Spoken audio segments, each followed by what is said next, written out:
Hey, what's going on?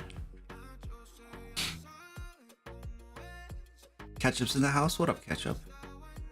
Amy Poe says, hello, how you doing?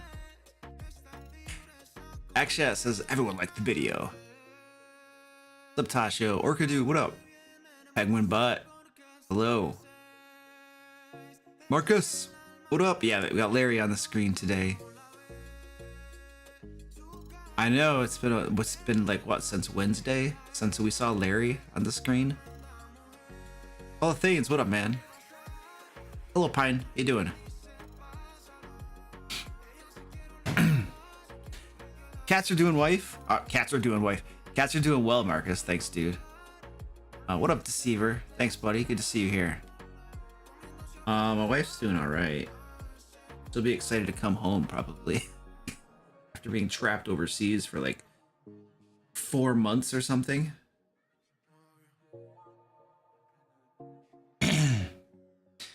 I'm gonna send my wife a message right now. Like, come watch the live stream. She always says she comes and watches them, but I never know. I think she's just telling me that. Come watch live stream on YouTube now.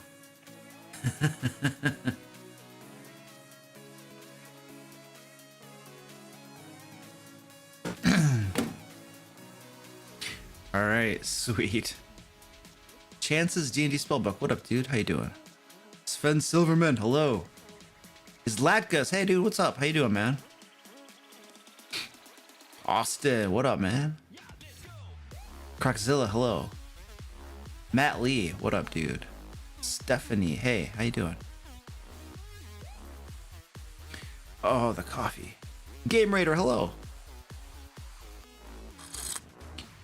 Yeah, we're making a dungeon tonight, man. It's gonna be fun.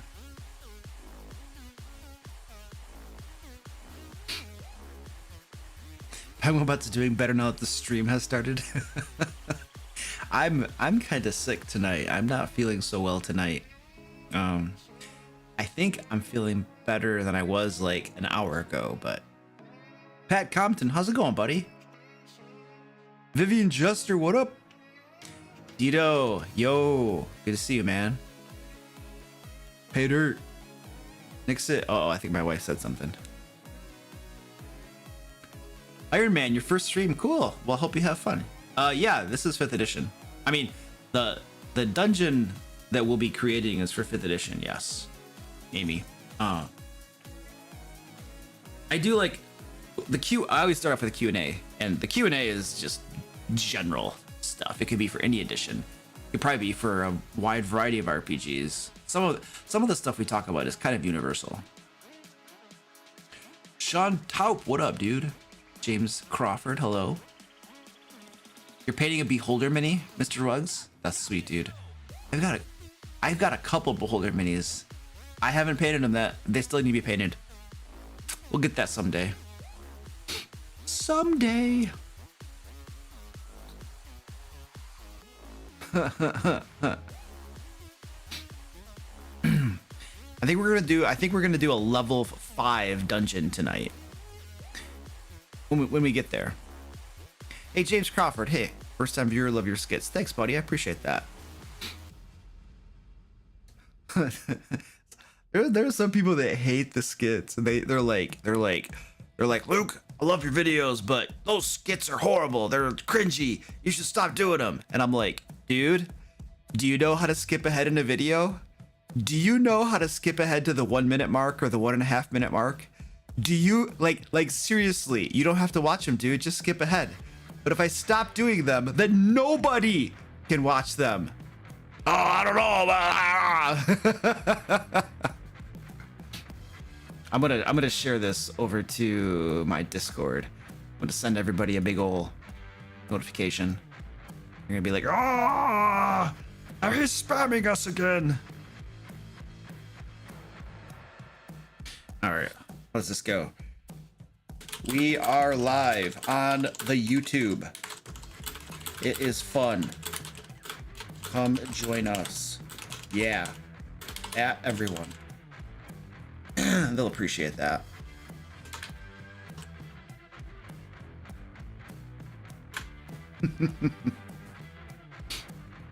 Do it.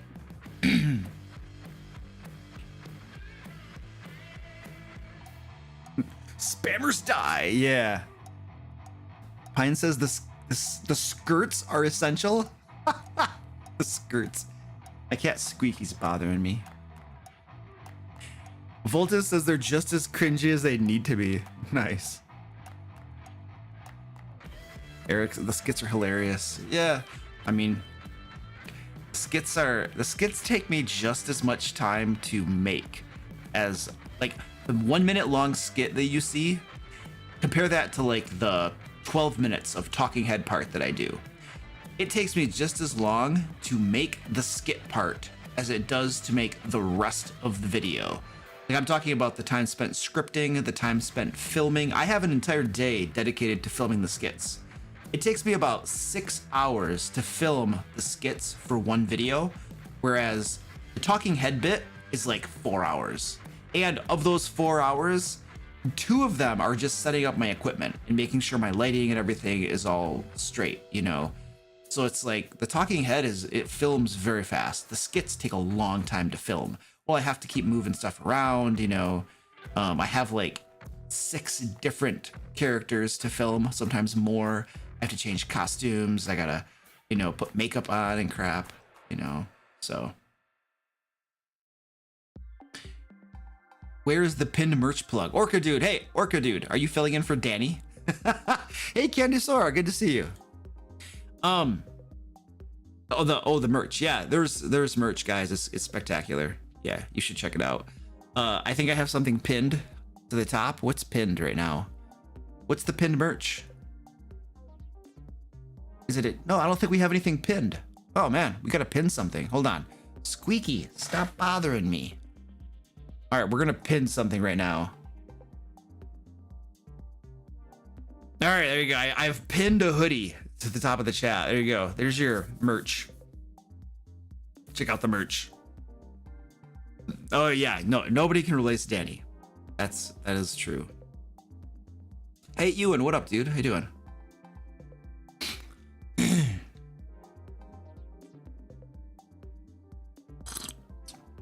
What's up, Fred? How you doing?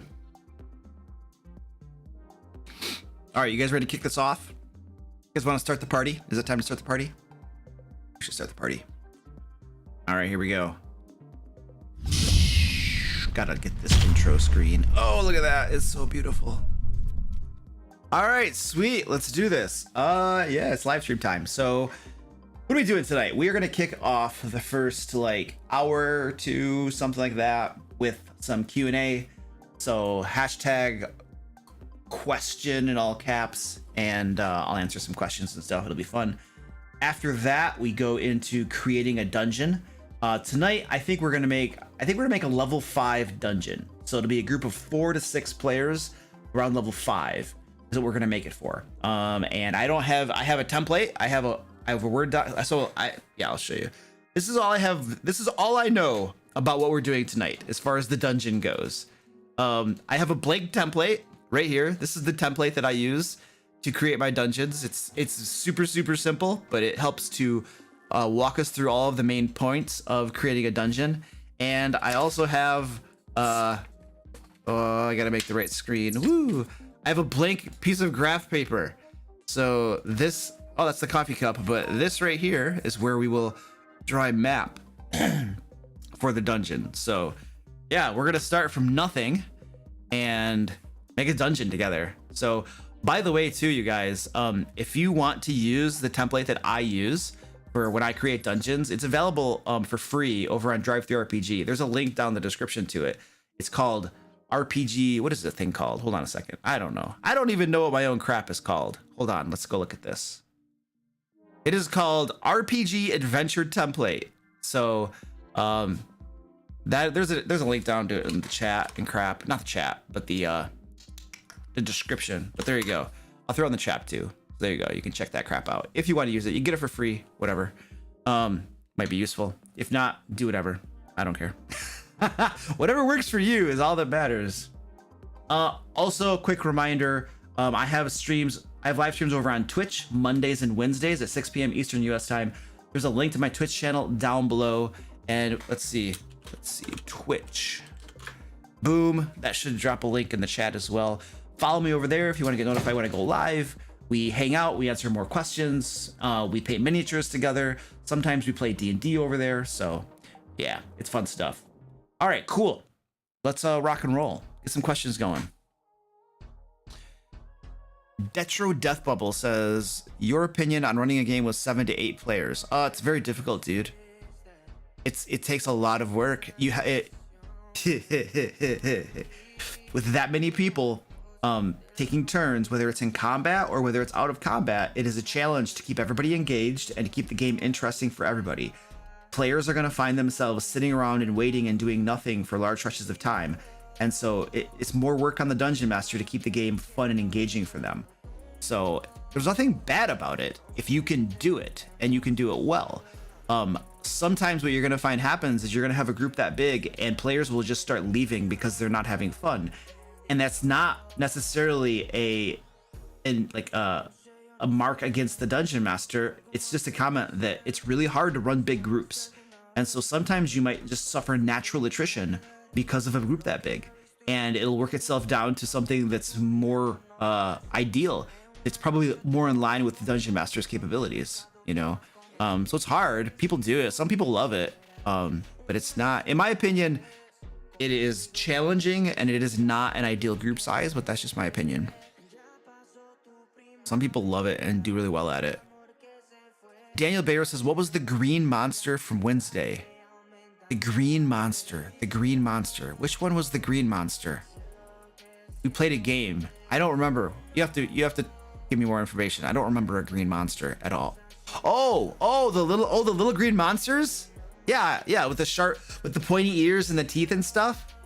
Yeah, I remember those. Yeah. They were little green monsters, dude. My players thought they were goblins. They all thought they were goblins. What do you think they were, dude? You're asking me to like give away my secrets, man. I don't know how I feel about that. That's kind of like you know, you want to peek behind my screen. I'm not sure how I feel about that. If I was gonna make a Dragonborn, what type would you do? It doesn't matter to me. I would probably make a white one, get it killed, and then I make a red one and get it killed, and then I make a different one, get it killed. I get bored very quick. I don't make player. There's a reason I am not a player. There's a big reason why I'm not a player. I like variety. I like doing different things, and I hate waiting around and being bored out of my mind. So I usually like to be a dungeon master. I almost always prefer to be a dungeon master. Yeah. Hey, Beard Bear, thank you, sir, for the $20 super chat. I appreciate that, buddy. No question or anything, so just assuming you're supporting the channel, I appreciate that, dude. Really appreciate that. If my wife were here and not stranded out of the country, I'd take her out to eat on you, dude. Let's see what do we got. Matt Lee, what is the smallest group size that is still fun and easy to manage for a new DM? Yeah, this is just personal opinion. It's gonna be my personal opinion. Your mileage will vary. I think you can do one person easily and have tons of fun. I've seen lots of people talk about how they love playing Dungeons and Dragons with just one player, one DM. So I don't see any that could be tons of fun, and it's the potential exists for it to be more fun for the player because the player is always playing the game and they're not waiting around for other players to do stuff and talk and do this, that, and that, and the other. So that's probably the minimum size. Is it my preference? No, it's not. My preference for a minimum size is probably about 4 players. And the reason is that the amount of work that I do to run a game for 1 player is the same amount of work for me to run a game for 4 players or for 10 players. It's the same amount of work, the same amount of preparation. So if I'm going to do the same amount of work and preparation, I would much rather 4 people have fun and are entertained. And I would much rather to have that social dynamic of a group of friends or players hanging out and having fun and laughing. To me, there's more like bang for my buck if I'm going to do the same amount of work and preparation and stuff to run a game if I do it for a group of people. So yeah, I don't run one-on-one games. You know, there's some folks who are like, you know, in between their like big group games, they'll do little one-off games and stuff, you know, and they're doing a lot of work preparing for those games, you know, and consequently it delays the time when the larger group can get together and play. I'm like, I was listening to one guy tell a story. He's like, yeah, you know, sometimes it's like 6 months in between when the larger group can get together and play. And so in the meantime, I run individual games for all the players and we do one-on-one games. And I'm just like, dude, that's why it takes 6 months for the other group to get together and play. Like, ah! Oh man. Okay, that was a little bit of a rant for you. Anyway, those are some thoughts there for you. Wow.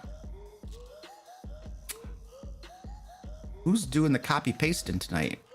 These things are flying. Just whichever moderator is doing the copy pasting for the spreadsheet. Just a reminder, cherry pick a little bit so we get some questions I've answered a bajillion times. You know, let's get the questions that are going to be the most helpful for folks when we're cherry picking those bad boys. Otherwise, I'm just gonna start pulling from chat.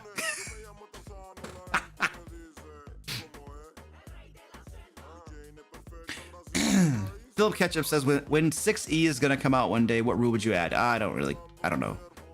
I'm not sure I've even thought about that, nor does it matter to me too much. I'm happy with 5th edition. They'll change some things. I'm sure there'll be some things we don't like. There'll be some things that we like that are better. You know, I mean, who knows? They might make 6th E. They might do another disaster like 4th edition, and we hate everything. I don't know. Maybe they'll spawn an entire new. Do you guys know that Paizo rose as a company because of the disaster of 4th edition? Like, they exist and are doing amazingly well as a company because of that decision to do 4th edition. So maybe we'll get another company that like rises to the forefront because of a failed edition. I don't know.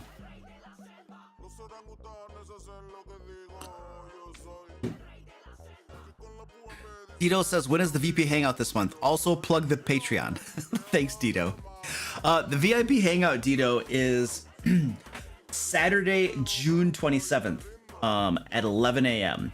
So for anybody who's not aware, my patrons, YouTube channel members, Twitch subscribers and stuff, you all get like perks and crap like that. So for instance, we have these monthly hangouts where we all get together on voice chat over Zoom, and I'm just hanging out with you guys for a couple hours and we just talk about whatever. Dito does weird stuff too in those hangouts. He puts, let's not talk about that. Sorry, Tito, put you on the spot. It's nothing wrong. It's just funny. It's fun. We just hang out and have fun. It's cool. We have like a VIP lounge on my Discord where patrons get to hang out. You get like prioritized access to me. I answer questions and stuff like that. What else do we do? You get to vote on videos I make. It's pretty cool. If you're interested in becoming a patron and crap like that, and there's a link down below. You can also do somebody tried to do it. You gotta spell it right. Like, if you want the bot to work, you have to spell Patreon right. Somebody was trying to tag it. Anyway, yeah, there's links down below and crap if you're interested in that. So, and what else did Dito say? Oh, I think that's all he said. Okay. Amy Posa says, what do you prefer, 5th edition or 3.5? I like both. I really like both. There are elements about 3.5 that I really like. I like the skill points that you get every time you level up, and you get to apply those to yeah, I could easily play 3.5 and enjoy it and have fun and really like it. Were there problems with the rule system? Sure. Did it get like was it certain classes and combinations and stuff unbalanced or have problems? Of course, you could say that in any game edition system or something. I don't think I could choose. I think I like both of them.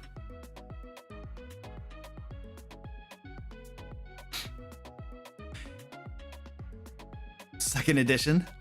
I grew up playing second edition, Satori, and I love second edition too. I mean, okay, let me rephrase that.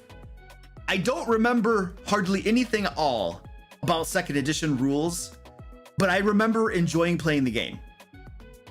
Now, if I were to go and look at it now and compare it with the rules now, what would my opinion be? I have no idea. But I remember that I had tons of fun playing it, so I can tell you that.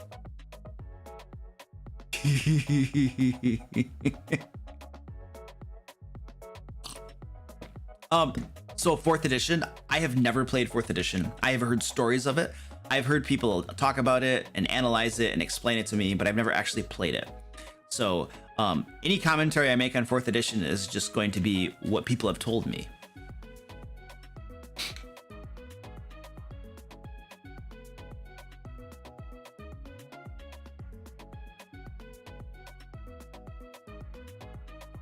Oh, Zlatka says, have you been able to use the Barbarian Mini in any of your games yet? Yeah, I have actually.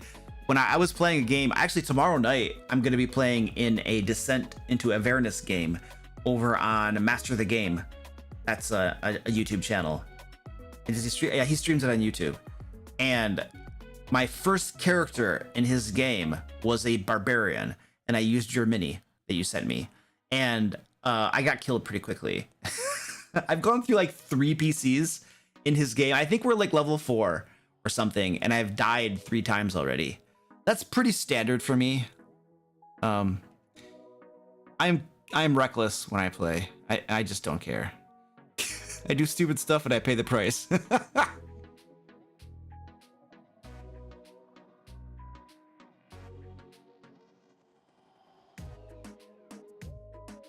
Trevor, what's up? Trevor says, can Giorno from your one shot join the Sword Coast Guard? I liked him. I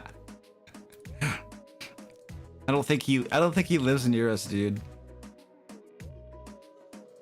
Trevor's in my Sword Coast Guard game.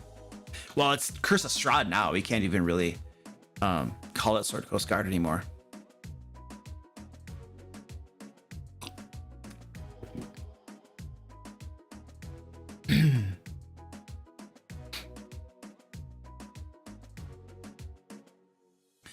I have so many miniatures that need to be painted. I'm not sure that I need to add to my collection at this. Actually, you know what, dude? I backed a Reaper Bones Kickstarter about a year ago, and I will probably be getting the miniatures from it in 6 months to a year. And when I get those, I'm gonna have like 100 more miniatures to paint.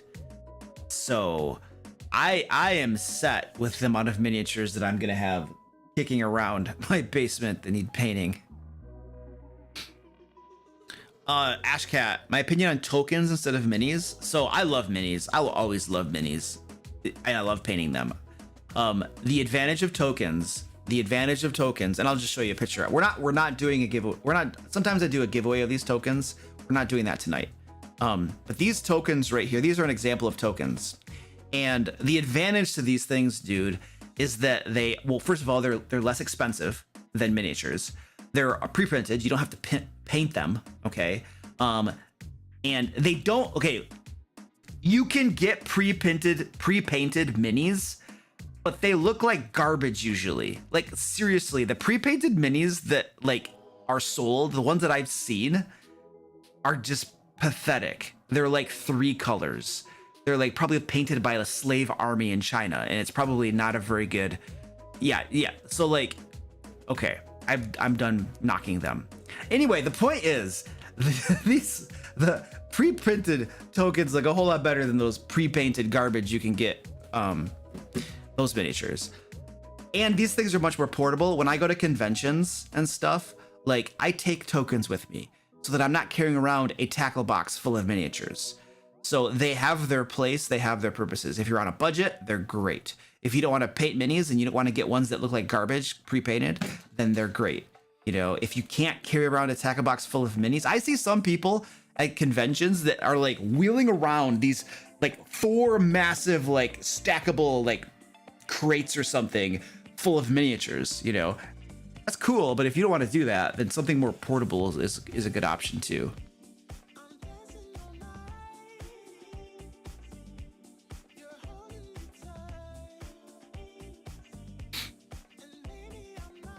I have never played Warhammer.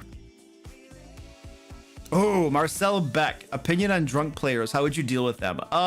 They get one warning. If they come back and do it again, they're out of my group. I'm not gonna put up with that crap. Yeah. Like yeah, it makes me uncomfortable. I don't like it. I just don't like it. You know? I was never one to go out and party and get wasted and stuff, and I don't like being around that stuff, you know? And so, if it makes me uncomfortable, then it's possible it makes other players uncomfortable. So like, I'm probably just gonna have a very low tolerance for that. Fortunately, it's never really come up. I've never had to deal with it, you know? I did one time, so I do drink and stuff, you know? I just don't get sloshed. I did one time at a Sword Coast Guard game. I remember this. Trevor, you might remember this too, Trevor. One of my players would routinely like bring me like, you know, adult beverages and stuff. And this one time, Trevor, what was it? Do you remember? Whatever. That's because Ted would bring me drinks that were like insane. What was it? Do you remember what it was, Trevor, that he brought me at one time? And it just hit me like a train. I forget what it was. Yeah, and then afterward I was like, Ted, don't ever bring this. Oh, it was like Trace Locos or something, or 3 Locos or something. I don't remember what it was, but I told him, I was like, Ted, don't ever bring me this brand again. Like, that was not good. Yeah, it was bad. It was really bad. Yeah, I didn't like that. I did not appreciate that at all. Yeah, but I think I don't think any of the other players drink at all at our game, do they, Trevor? I think I'm the only one that, you know, has like a beer while we play.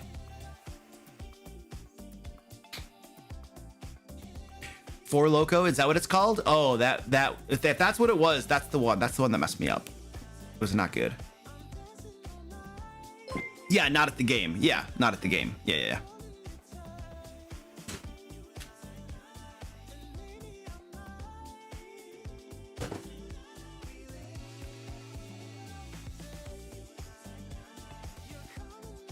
Yeah, Killhammer outdoors. I totally agree, dude. Yeah.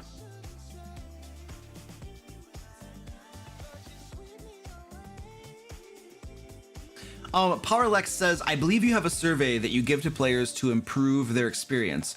Where can I find it if it's available? Okay, so Powerlex, I'm just gonna tell you what the survey is. It's pretty simple. It's not like rocket science or anything. It's basically it's called basically start, stop.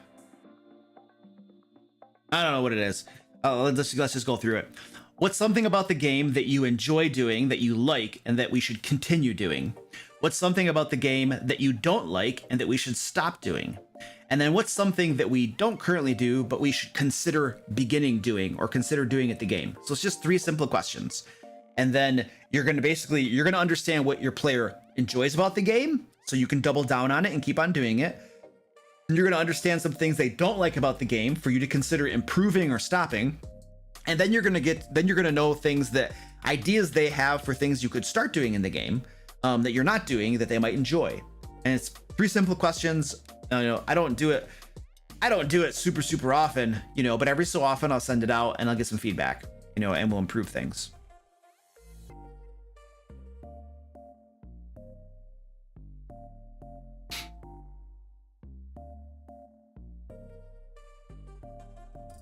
Miles Williamson says, how would a DM convince players to do what is set up without railroading?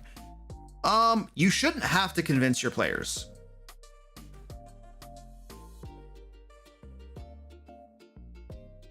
I never try convincing my players to do something. I present them with a possibility. I present them with an option, and they a lot of times have several options. Like right now, Trevor, how many quest hooks or plot hooks do you guys have for Curse of Strahd? I think you have about 4 different plot hooks that I've dropped in the game so far that you guys could go do at any point in time. And I haven't pressured you guys to pick any of them or to do any of them. I just drop them. I just drop them. And then the players know that, hey, we're in a game. And the Dungeon Master has told us about 4 different things, problems in the world that need to be resolved. Okay, let's pick one and go do it. I mean, this is part of the social contract. This is like if as a Dungeon Master, you drop plot hooks of things, problems in the world, you say, here's a problem that needs to be resolved, and this is the reward, or something like that. That's a plot hook. Problem in the game world needs to be resolved, and a reward, right? It might be gold, it might, whatever. It might be doing the right thing, who knows? But if you drop those and your players are just like, and they just go off and do whatever, the problem is not with the Dungeon Master. It is not with your plot hooks. Well, it depends, right? You want to make the plot, there's a way to craft plot hooks and to do it, you know, well. But the problem could be your players, dude. Like if they're just like, and they just ignore all your stuff and just go off and do like random bull crap, you know, then there's a social, we call a social contract that says, look at, you know, we're playing a game. The Dungeon Master is running this game. He's providing these plot hooks of adventures you can go do. You know, you need to meet him halfway, pick one, you know, and go on that adventure. Otherwise, why is he spending time preparing the game for you if you're just going to give him the middle finger and go off and, I don't know, murder hobo some shopkeepers or something? I don't know, whatever they're going to do. So, yeah, I don't spend time convincing my players to do jack diddly squat. They choose to do it of their own volition because they are good players and they understand the social contract. Nahul, what up, dude? Destro Deathblade says, yeah, when you get the players that deny the story outright, not fun. I would drop them. I'm joking, dude. Like hardcore. If I had a group of players that just didn't want to play the game, like why would I keep running the game for them? Like it's I don't have a problem. Sometimes players will want to go do something of their own creation. That's fine from time to time. That's not an issue. Like I have players that routinely will like go off and do something I didn't anticipate, you know, and okay, that's cool. Let's roll with it. But that's like, you know, occasionally. It's not like they ignore everything and go off and do their own thing. But before we're too harsh on players that do that, there is definitely a place for the Dungeon Master to have a moment of introspection and to try to determine if they are the problem too. Because like sometimes players that do stuff like that, it's sometimes it's a commentary on how the Dungeon Master is running the game. Okay, I have pulled out entire just books before and started reading them. I did this once at a group. It was probably a very passive aggressive way to do things and probably not the best way to do it, but like the Dungeon Master was running a game that like me and another guy had nothing to do for like an hour in the game, and it was dead boring. And so I just pulled out a book and started reading a book while he was running the game for the other 3 people, you know. So sometimes why are players on the phone all the time? You know, well, you game may not be interesting and engaging to them, or you know, you decided we're gonna, you know, have a moment where this one player is gonna go off by themselves and investigate a compound, and the other 4 players have nothing to do. What do you think they're gonna do? They're gonna get on their phones, yo. Like I was in a game not recently where like the Dungeon Master intentionally split the players up and have them go off and do their own things. And I was bored. And so I started doing, I don't know, I think I was on D&D Beyond creating a new character or something. I don't know. I was doing something not to fall asleep. So like sometimes, you know, it's not the player's fault, right? You know, sometimes their bad behavior is a direct result of how the Dungeon Master is running the game. So before we like cast stones at the players, we should always look at ourselves and be like, okay, am I the problem? Can I do things better as a Dungeon Master before we get all like, you know, kill happy on our players and stuff? Anyway.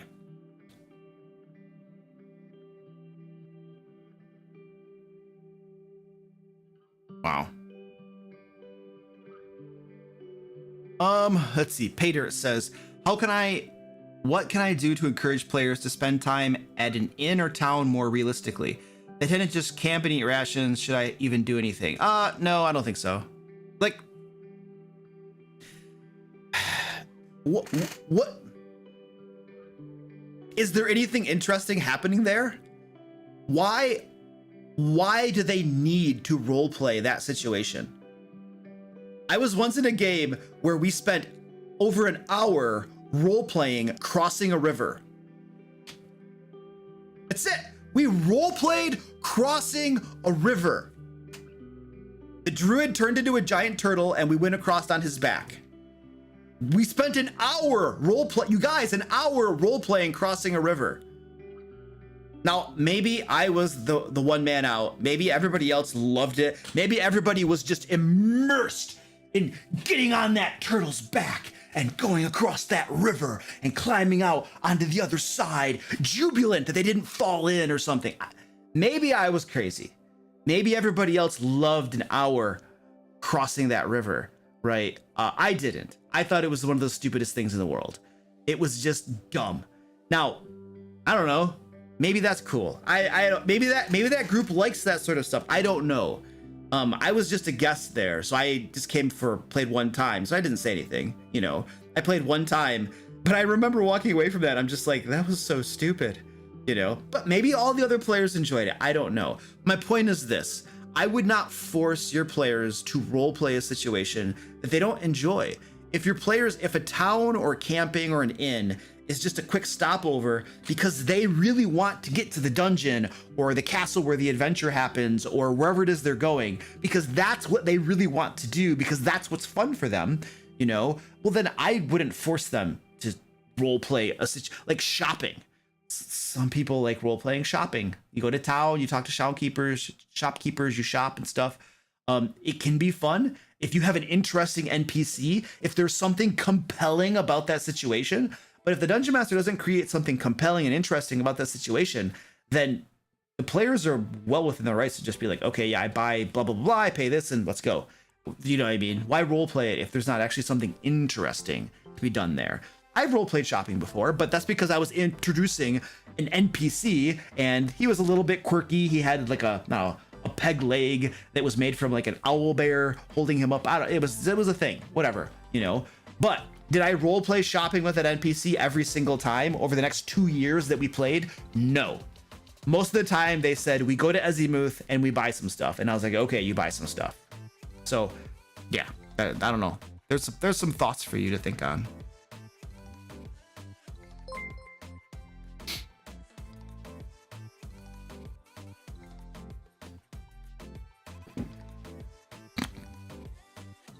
Dude, Jeriel, paladins usually don't use bows. Do you know why paladins usually don't use bows? Most paladins that I've seen, that doesn't have to be this way, but most paladins use shields. And when you're using a shield, you can't use a bow. And according to the 5th edition rules, taking off a shield takes an entire action. And so most people in combat are not going to use an action and waste a turn to take off a shield or to put a shield back on. Paladins can use bows. It's a martial weapon. If they don't have a shield on, they can easily do it. Most players don't, though, because of the shield.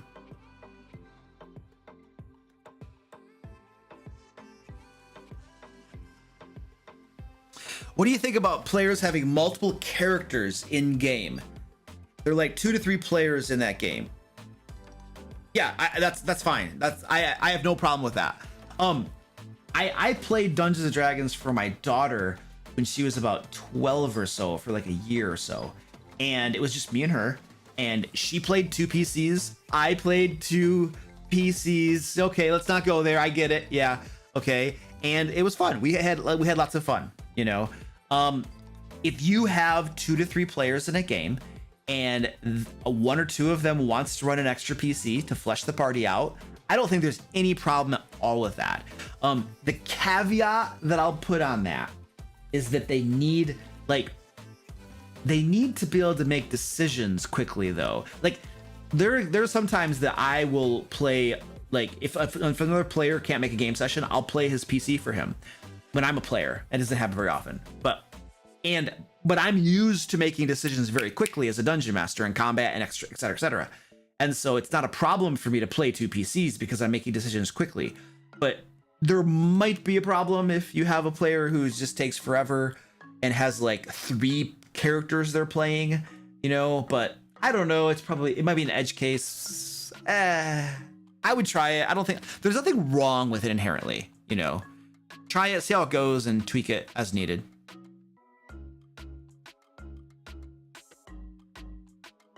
All right, cool. I want to take a moment really quick here to thank all of my awesome patrons and members. That's why my phone was going off. It was reminding me to thank all these awesome people for supporting the channel and helping to, you know, keep the lights on around here as we create a bunch of free content for D&D community and all that good stuff. In particular, let's give a shout out to Artemis Themp, Beoban, Bewitched Gamer, Candy Sora, Clammed Oyster, Celestea, Danny A, Drake H, Iron Lord 79, John Kenny, Joe M, Joe Doe, Joseph H, Karen D, Kurt Y, Lord Humongous, I saw him in the house. What up, dude? Malkuth, Meepy 670, Mirador, Mr. Lemon Pie, Mr. T, Nathan, One Leg Hendo, Patrick C, Penguin Butt, hey, what up? Penguin Butt's in the house tonight. Rainier the Conqueror, Rainier and I just played D&D on Wednesday. That was fun. Sophia W, Son of a Sofa Man, Tactical Tokens, Theta Tag, Ver, Yokai, and Zub the Zombie. Thanks, guys, for all you do to support the channel. I really appreciate it. There are links and crap down below to my Patreon if anybody's interested in getting hooked up with that crap. I have never played World of Darkness, Leonis. That doesn't even ring. I don't think I've ever heard of that before, actually. That sounds totally new to me. Oh, do it in the barbarian voice? Oh, I'm already messed it up, Sean. Wonko says another channel did an entire video on 3.5 Pathfinder 2 versus 5th edition and felt Pathfinder 2 came out on top. I've not read any of the Pathfinder 2 stuff, in all honesty. One of my coworkers at work yesterday, the day before, was showing he has all of the Pathfinder 2 books. But I think he said he got them from Gen Con or something. I forget where he got them from. I don't know. Anyway, he has them, and the Pathfinder 2 core rulebook is like, oh, big beefy boy. It's like 600 pages. It's huge. And he was showing me all the books and stuff. They look pretty cool. I'm sure it's fun. I'm sure it's good. Yeah, he was actually telling me that there's been lots of positive reviews on Pathfinder 2nd edition. I've never looked at it. I've never read it. I probably never will. And I say that because I still have 5th edition books, a game I actually play, that I've never been able to read. So I feel like until I get through my reading list that's sitting right over there staring at me every day, I'm probably not going to buy a game that I'm not planning on running, you know? So I can't really comment on which is better or anything, but I'm sure it's cool. Lots of people seem to think it's cool.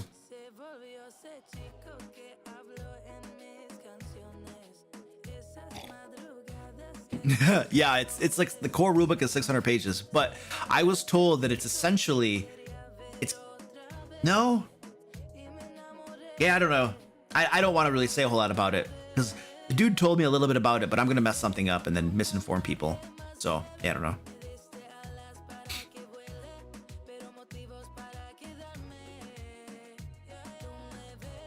Jay Ashford says, what can I do as a new DM to help prevent my players from continually making multiple ability checks as a group to intimidate, persuade an NPC into giving them high rewards, bigger discounts?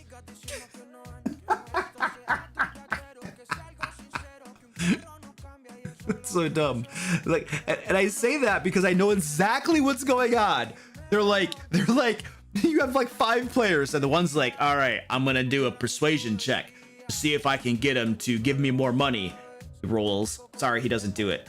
All right, I'm gonna do a persuasion check too. Rolls. He doesn't give you more money. Okay, I'm gonna do an intimidation check. He rolls. He doesn't give more money. You can go through all of your players making checks to try to get. Oh my gosh, I would have a meltdown at the table. Like literally, I would just be like, you guys, we're not doing this. You guys are basically throwing statistics at the NPC. You guys are all basically counting on the fact that if all 5 of you roll a d20, one of those d20s is going to end up high. And I'm not playing that game with you. If one of you wants to try to talk with him if the group of you are making a concerted effort to try to convince an NPC to do something, then one of you may make a check with advantage because other people are helping you, and that's it. Okay, you're not gonna throw statistics at the NPC in the hope that you're gonna, you know, just squeeze him for what he's got. So that is, I would probably first have a meltdown.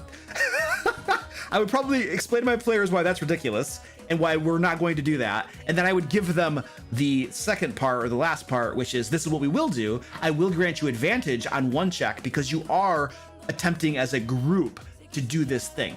And I feel that is reasonable. Throwing 5 D20s at an NPC is not reasonable. That is how I would handle that. I think the meltdown part is the most important part. Make sure you have a meltdown first. But that's probably not, you probably shouldn't do that actually.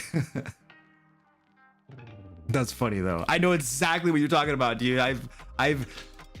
You know what? Honestly, I haven't been there very much because most of my players are really good, and they know that is gaming the system, and they just don't do it. My players are really good about restraining themselves and holding themselves in check because they're like, you know, they understand that it's not cool to do that. You know what I'm saying? So I don't usually have to like bring down hammers like that because they just kind of keep themselves in check, you know?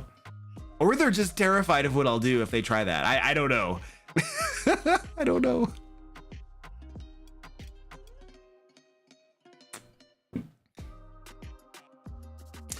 We are going to make the dungeon tonight, Amy.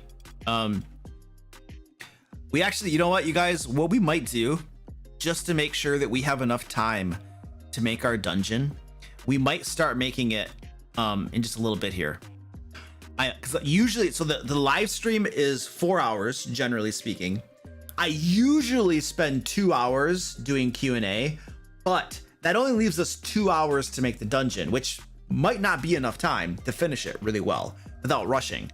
So what I might do tonight is just do an hour of Q&A and ranting and having meltdowns, and then spend 3 hours, give us more time for the dungeon. We might do that tonight.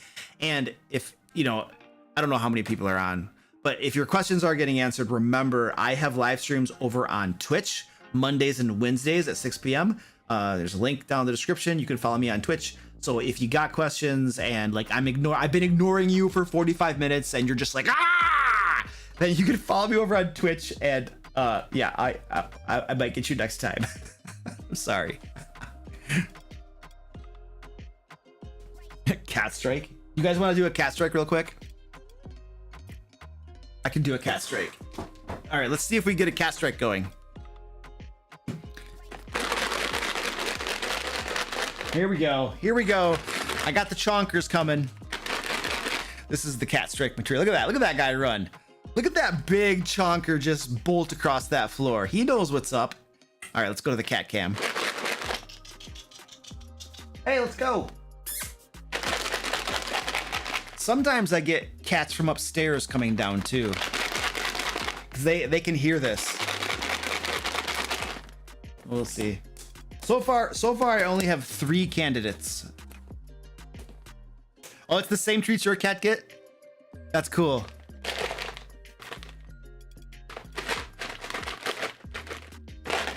All right. Sneaky. Mommy.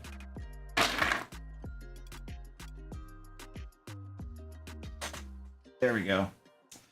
Only got 3 of them, but the cat Avengers assemble.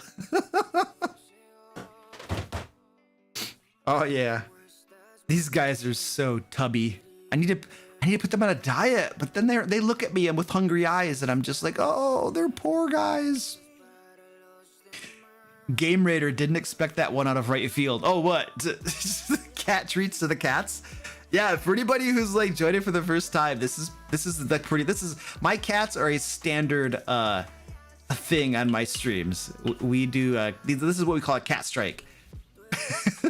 And then I have that box there. The box is there intentionally. We always try to get a cat in the box. It is a goal of almost every one of my streams to try to get a cat in the box. And so I throw cat treats in there. Usually orange is the one that goes in. Sometimes he tips the box over. So it's really cool. Danny says, Luke, at least you didn't shame them. Well, I shame my cats sometimes. Well, they're just got these big bellies. They're adorable though.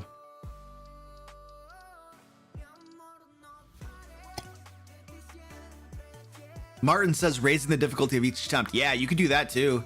Like as the PCs are all like bullying this person to give them a greater reward, he gets a little bit more upset and it gets harder and harder. And then he might have a grudge against them. That is entirely possible. Yeah. Joshua Singer says, please tell your cats I love them. Hey, you guys. Joshua says that he loves you. Yeah, Josh, I don't think I think they're more interested in snacks. No offense. They just kind of ignored me, dude. Sorry. Danny says, looks like Luke is the druid from the videos, but with more cats. Nick, it's like doppelganger Danny. There's another Danny. There goes. Who's that? Squeaky? Yeah, Squeaky went in the box. There we go. Great Aunt Elizabeth says, dude, there is a strong link between the cat strikes and the big bellies. Okay, fair point. Yakumo has a question. He says, newer DM, I like to do political intrigue, but have no idea how to do it or even where to start. Any tips? Not really.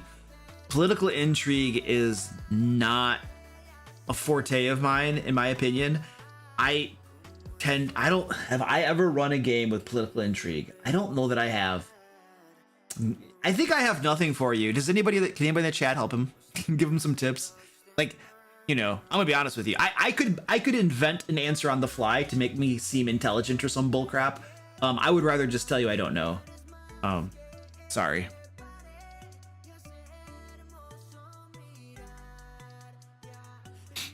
Michael says, if a PC dies or otherwise leaves a game, what do you do with the loot or gear? So if the PC dies, all of the companions that are with him take his gear. Like, why wouldn't they?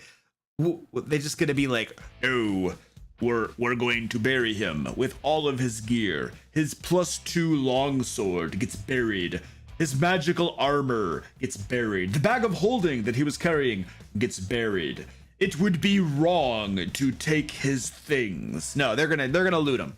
It's like, this is the understood rule in adventuring party. If you die, we take your crap.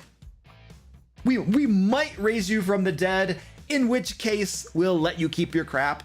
But if you die and you have good crap, we might also just not raise you from the dead and keep your crap. I don't think my players would do that, but yeah.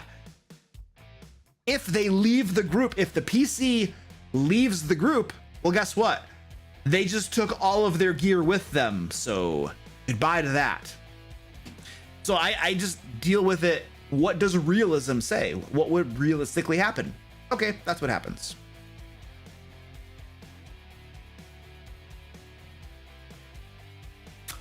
Merrick Jacoby, I probably just screwed your name up. Sorry, buddy. My PC doesn't enjoy their character anymore and wants to make a new one, but at the same time, she wants her old PC stuff. Any advice? No?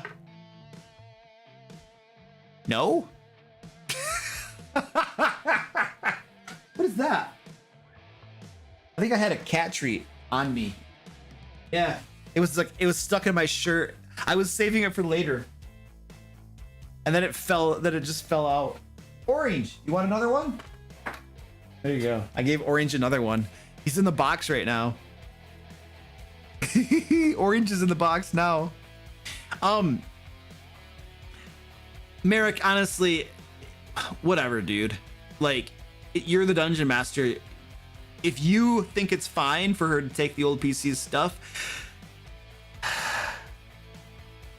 I'm sure I've allowed that sort of thing before. You know? It's a game. You know, it's a game.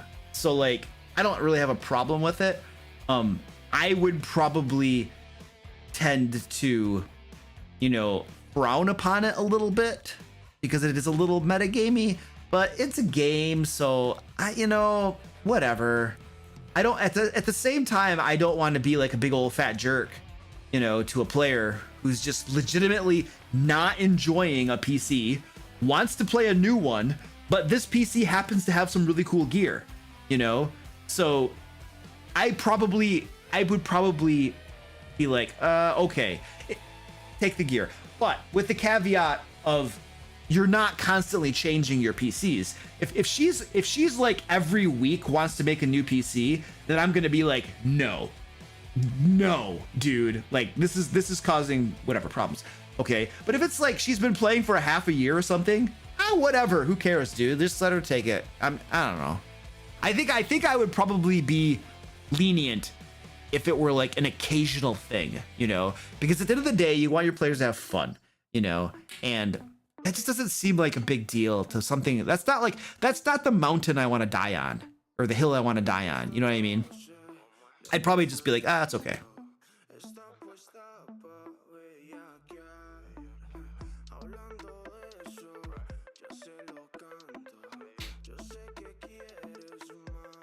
How do you handle players that don't like to roleplay interaction with NPCs? Killhammer. I do nothing. That's their right. That's every player comes to your game with a different set of things they enjoy doing. Some players are gonna love the talky bits with NPCs, and they're gonna jam. They're gonna talk them up, and they're just gonna be like, and they're gonna love it. Other players are just gonna be like, I don't care. I want to go to the dungeon. I want to kick down doors. I want to kill goblins. Will you please stop talking to the stupid shopkeeper? Nobody cares. You know, so everybody has their own interest, their own things they like to do. So like, if some players just aren't interested in that, okay, that's fine. They don't need to do anything. I bet you there are some players that do like that, and they'll talk to them and they'll have fun doing that. And then when we're over in the dungeon and stuff's going down over there, those players are like, okay, this is the part of the game I like. And then these players are like, it's okay, but you know, I'd rather talk to shopkeeper or talk to an important NPC or something. So like the trick here is I would not force a player to engage with a part of the game that they just don't want to engage with. However, I would also make sure that when I'm running my game and designing my dungeons and adventures and stuff, that I am providing a variety of game elements that interest a wide variety of players. So the three pillars are combat, exploration, and social interaction.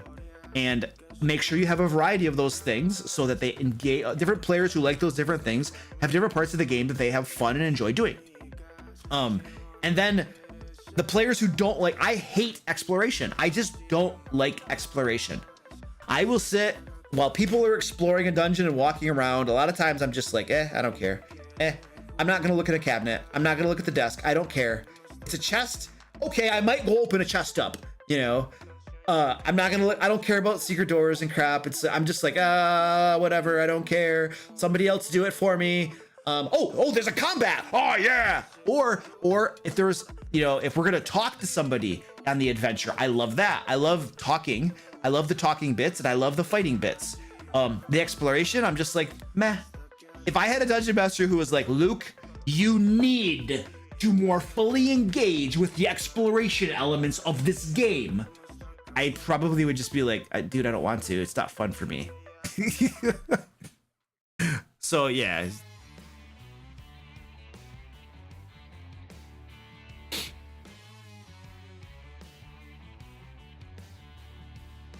Augustus Carter says, how do you prepare for the impromptu moments or conversations when a player asks or brings up something you haven't thought of or prepared so there aren't long pauses in your answers? Okay, so my monitor is freaking out. I hope it stays back on. It's flashing on and off. Really? You're gonna flash on and off at me? Okay, thank you. I yelled at it. I yelled at my monitor and it stopped flashing. That worked. It worked for now. I don't know if it'll keep on working. Wait, I lost my train of thought. What was the question? So I'm always preparing for that moment, dude. Like, I have seen in modules where there's a read aloud text that's literally a dialogue or a monologue usually that the dungeon master, according to the read aloud text, is supposed to read to their players. Who does, well, okay, some people might do that, but like, yeah, don't. When I am role playing an NPC, I have some bulleted lists of pieces of information that NPC has that they could give to the players if so inclined, or if the players ask about it. I also know what the NPC's motivations are, what their goals are or something, you know, because if I know what the NPC's motivations and goals are, that helps determine how to roleplay them. You know, so if they ask a question that's way out, so if I'm playing an innkeeper whose only interest basically is running his inn, making sure that people don't get in fights and don't destroy his livelihood so that he can make money and support his family, that's his motivation in life. So if the players come up and they're just like, they pull a dagger and they're like, you know, you're gonna tell us something or you're gonna die, the innkeeper is probably gonna squeal and tell him something because he doesn't want to die. His motivation is not to die. He's not gonna be a hero, you know. And if they ask questions that I wasn't prepared for, if the NPC doesn't know the answers, then the NPC is probably gonna be like, I don't know. If the NPC would know the answer, and because I know the answer, then I'll tell them. Now, there are some times that the NPC would know the answer, but I did not prepare for it, and I don't know the answer. And then the players ask, and I'm just like, yeah, you know what? The NPC does know the answer. I don't know it at the moment. Let me get back to you later. Sometimes I'll take things offline. I'll take things away from the game table and I'll get my players answers. Or I might improvise something on the spot and then say, but I'll have to double check later. There's nothing wrong with doing that either, in my opinion. Hey, Lone Samurai, thank you, sir, for the $5 super chat. Appreciate that. Hey, bud, keep up the amazing work. You have helped me out more than you know. Awesome. I'm happy to hear that, dude. Thanks a lot. Appreciate it. All right. I'm feeling a lot better too, guys. At the very beginning of this stream, I was feeling pretty kind of sick and stuff, but I feel like I'm feeling better now. So that's a positive indicator for the health of the stream itself.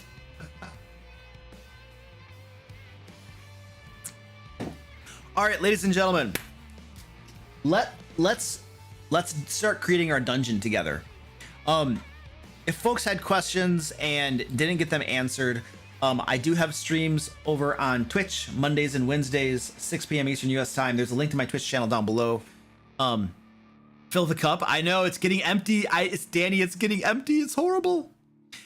So, you know, swing by on Twitch and I'll, you know, I answer questions over there too. So yeah, there's 3 opportunities every single week pretty much to like hang out, ask questions and get help and stuff. So yeah, just swing on by another time and we'll hook you up. So sorry if I didn't.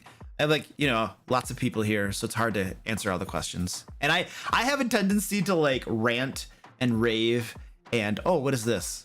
Get distracted apparently. Look at my cat, Orange. Look at him. He knows I'm talking to him. Orange, what are you doing down there? You guys see this belly? Look at this belly. Look at this big belly. Oh my gosh. Look at that. Oh, Orange. He's so adorable. All right, let's do this dungeon. So, kicking off the dungeon creation, the first thing that I'm going to say is something very, very... I am not shaming Orange. I am saying how adorable he is. I'm not cat shaming. I'm not cat shaming him, guys. I love Orange. He's a big adorable lump. So I have a template. This is the template that we're going to be using tonight as we create this dungeon. If you want to get your hands on the template too, I have it available over on Drive-Thru RPG. It's the exact same template that I use when I create my adventures I'll put a link in the chat as well. There's a link down in the description too. It is pay what you want, so you can get it for free, or you can throw me a couple bucks or something to help support the content I make for the D&D community. It's all good either way. So yeah, if you want to get your hands on it, you can do it. We are going to be creating an adventure for a party of 4 to 6 level 5 characters. And I know nothing about this adventure. We're going to totally create this together, like right now. So yeah. Dito Fox says it's very good. I recommend. Yeah, thanks, Dito. I appreciate it. In all honesty, there's nothing super special about it. It basically walks you through some of the basic considerations when you create an adventure.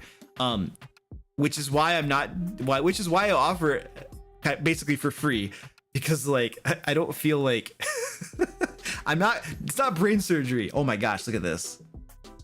Look at this. Got 3 cats down here just chilling. That's Squirty Pie right there. All 4 of them. Holy crap, all 4 of them are here. Check this out.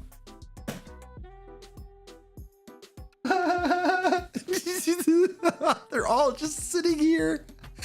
They're all hanging here. I don't know that we're gonna use the story cubes tonight. A lot of times we use the Rory story cubes, but I think tonight we're just gonna talk things through and we'll figure things out. If we have a need for the cubes, I can get the cubes out and we can roll them.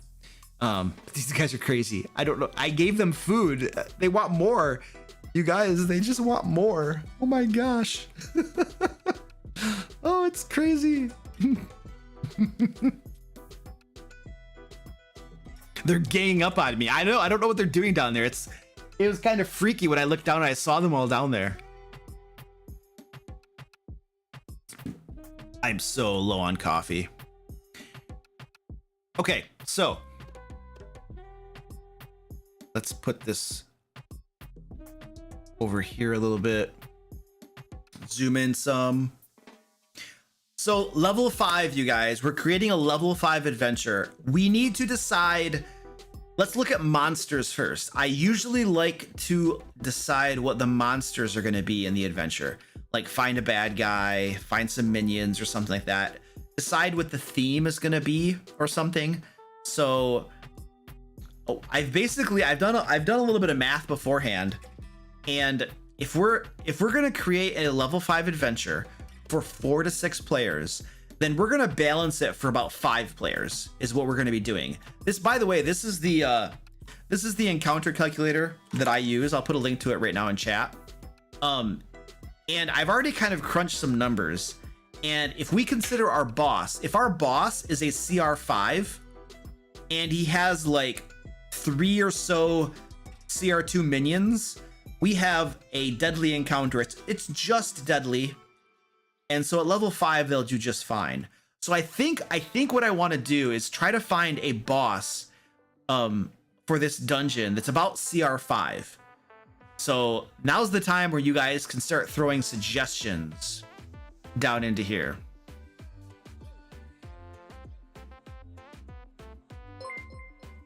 Bill Powell says, I want to use, thank you, sir, for the $10 super chat. I appreciate that. I want to use a mimic minecart. I have no idea what that is, but don't want them to stick unless they get in. Oh, this is on their way to the spaceship you helped me with. We'll let us see it incorporate here. We'll see if we can do that, dude.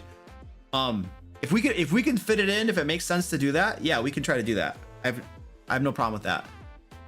When we get to a part where it makes sense, or some sort of box or something that's a mimic, we can do that.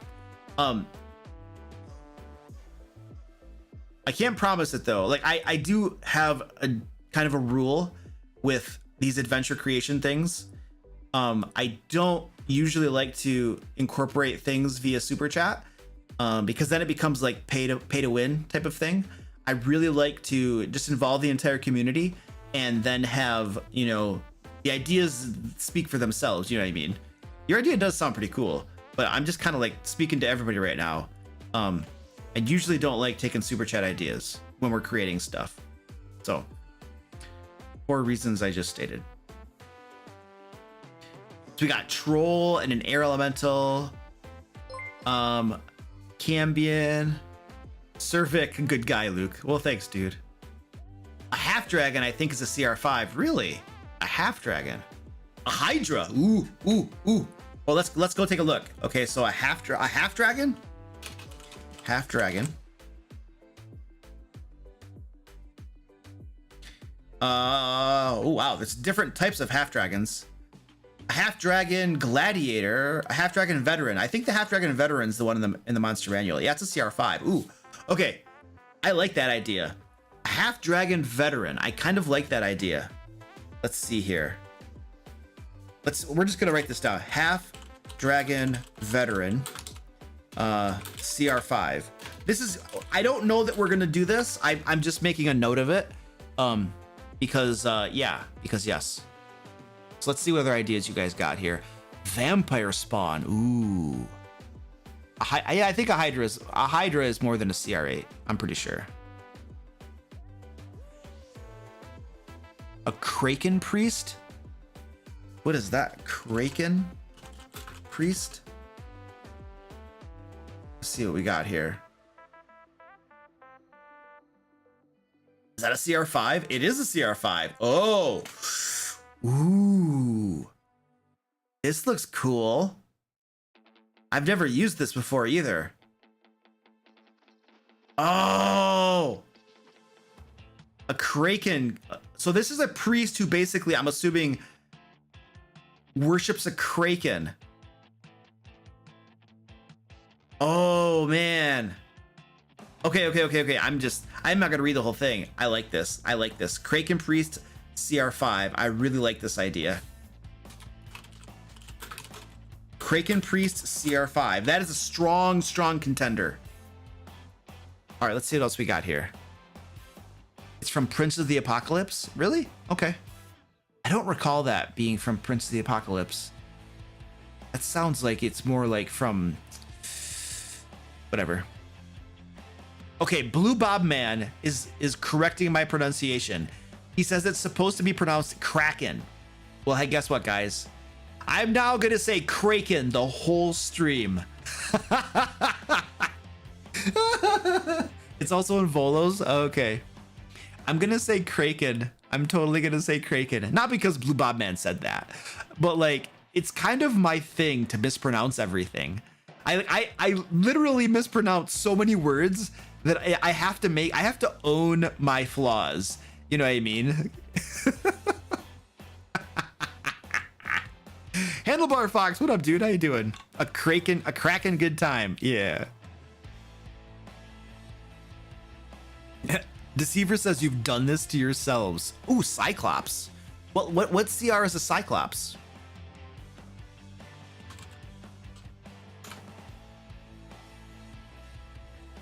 A Cyclops is challenge rating 6. That's probably too high for this.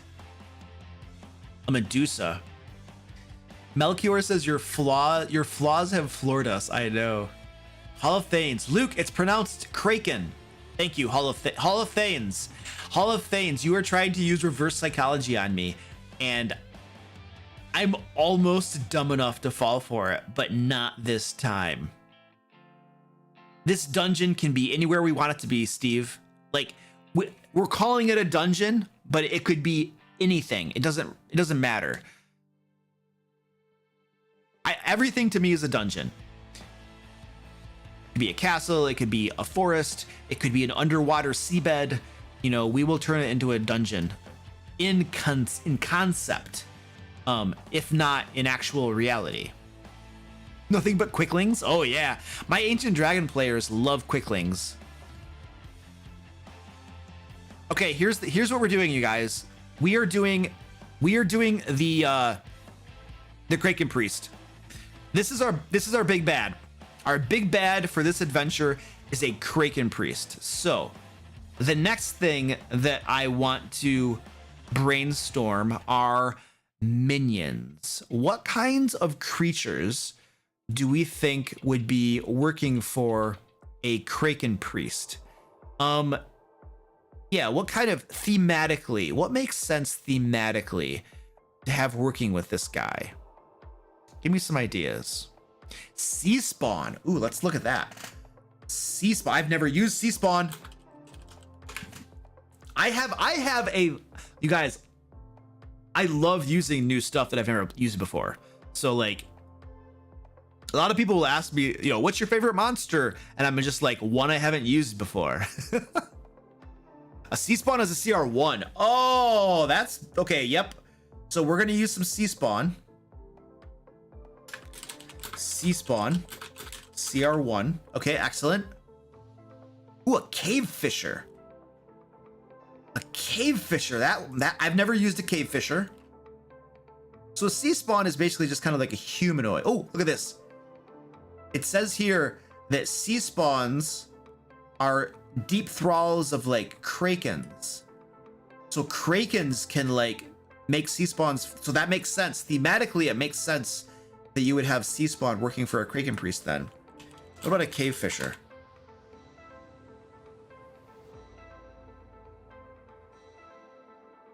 Okay, if anybody from D&D Beyond is right now listening to this stream, let me give you some feedback. When I type in cave fisher and this drop down appears and I click cave fisher, I want you to take me directly to the cave fisher page. I do not want to go to the search results page. Like take me directly to there, please. You're wasting my clicks. I don't think that's gonna do any good. Ooh, a cave fisher's a CR3. It's an underground monster. I like the idea. I am not opposed to that. If we can fit it in somehow, I think that would be really cool. CR3. Well, we'll see if we can fit it in. All right, what else we got?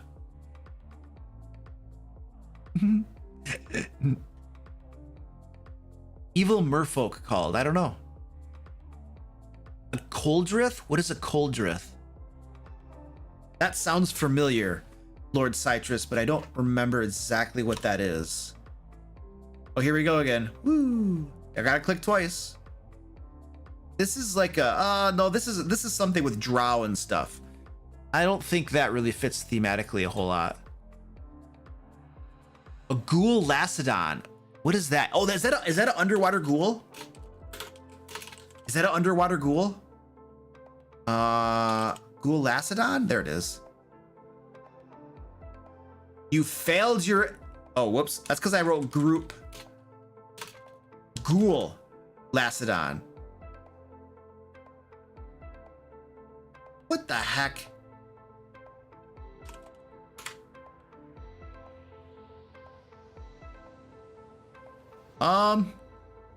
That must not be in here, dude. I don't think we have that in 5th edition. A sea hag. Ooh, a sea hag. Is it just called Lacedon? Yo, it's just called Lacedon. Here we go. So Lacedon must be an underwater ghoul. Yeah, swim speed. So this is an underwater ghoul. So this totally makes sense. So we'll do a Lacedon, which is a CR1. Okay, I like that. I like that. That totally makes sense. Lacedon, Lacedon, I don't know. CR1, I like it. I like it, I like it, I like it.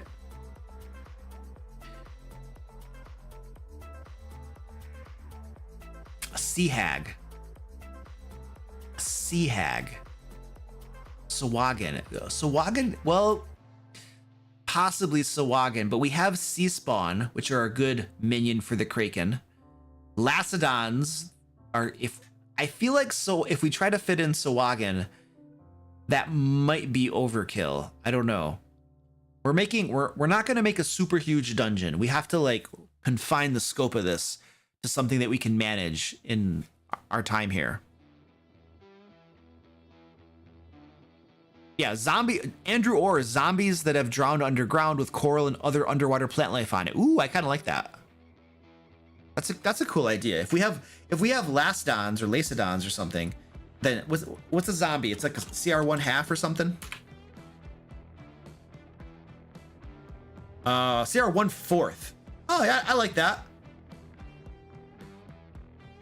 We got some undead going on. Zombie, CR1 fourth. They could have drowned. I like that.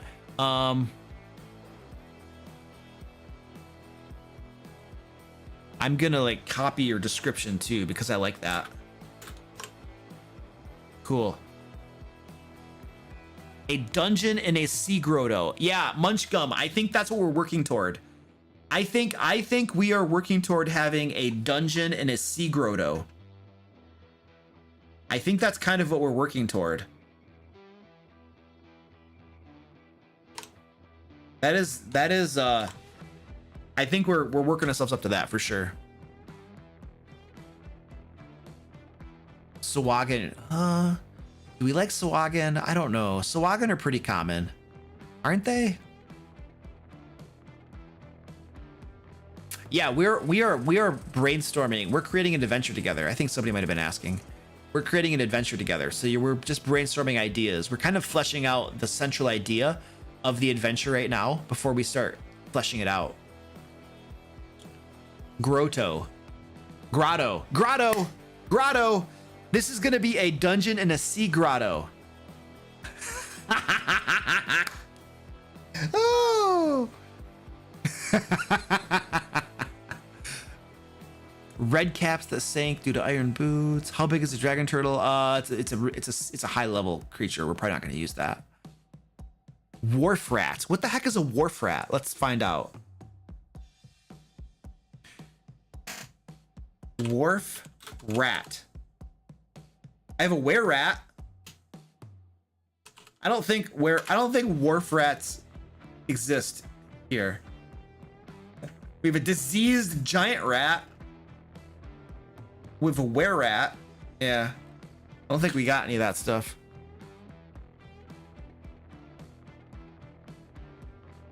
Killhammer Outdoors is laughing. I can't believe he took the correction. What do you mean? Grutto? Grotto? Grudo? I don't even know how to, I don't even know which way is the wrong way anymore.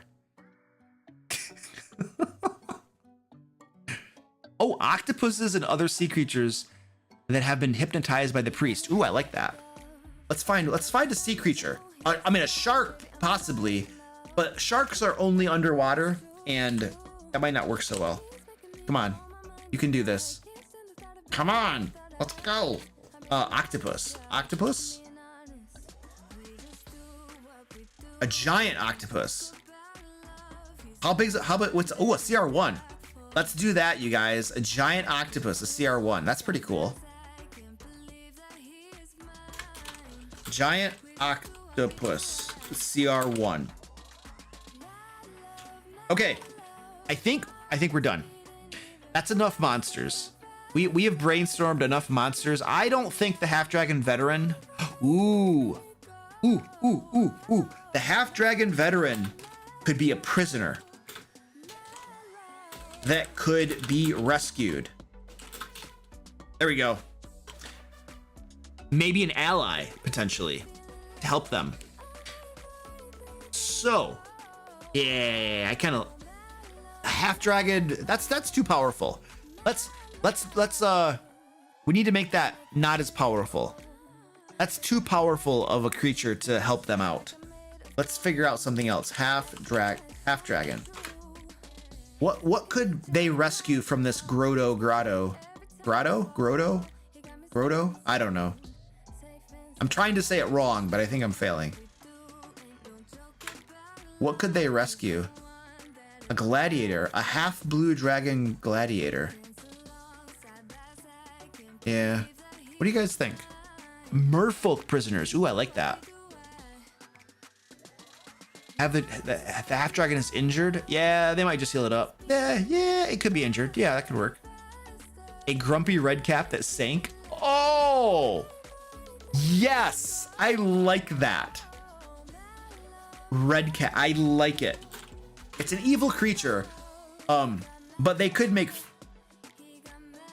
Can you not be dumb, D&D Beyond? Okay. Maybe it's a Pepcock error. I don't know. The CR3. This I like better. Now, a red cap is a very powerful creature, but I like this. I like this. A red cap. Yeah. Let's do this. Let's turn this into a red cap. It's a CR3. A prisoner that could be rescued and help the PCs. Excellent. I like it. Good deal. Well, Half Dragon is a template that you can apply to anything, theoretically, but we're not going to do that tonight. That takes too long. We're just going to use stuff that already exists. Ooh, molds. That's, yeah, mold. Or a fungi. Penguin Butt, see you later. Thanks for hanging with us.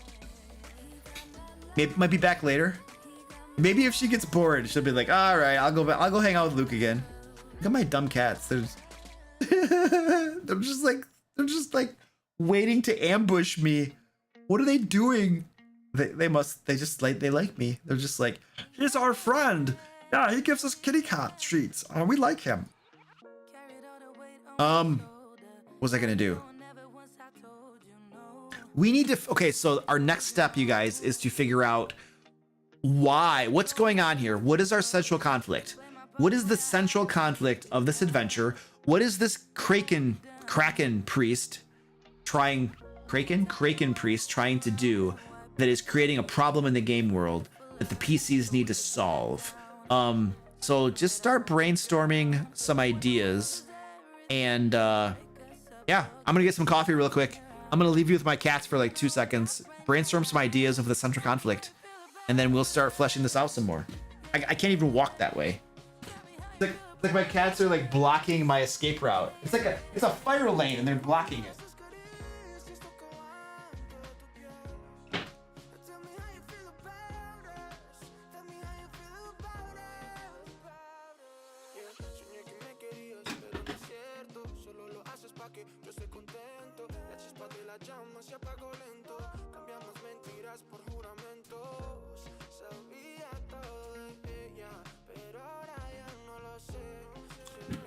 Oh, there we go. The full coffee cup looks a lot better than the empty one. Hey, Danny, what up? Good to see you. Glad you could make it for a hot second. Yeah, I plugged the merch. I did a great job plugging the merch. I'm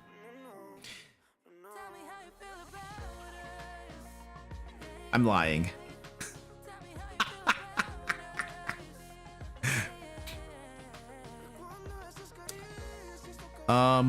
Plans on sinking a major city into the ocean, like Atlantis. The tide is rising for mysterious reasons. It is reaching dangerous levels and is about to flood a coastal town. Ooh, that is a good hook. Okay, why? Why is the tide rising? Okay, redirect. Why is the tide rising? What is the Kraken priest doing? And why it's causing the tide to rise? Let's roll with that.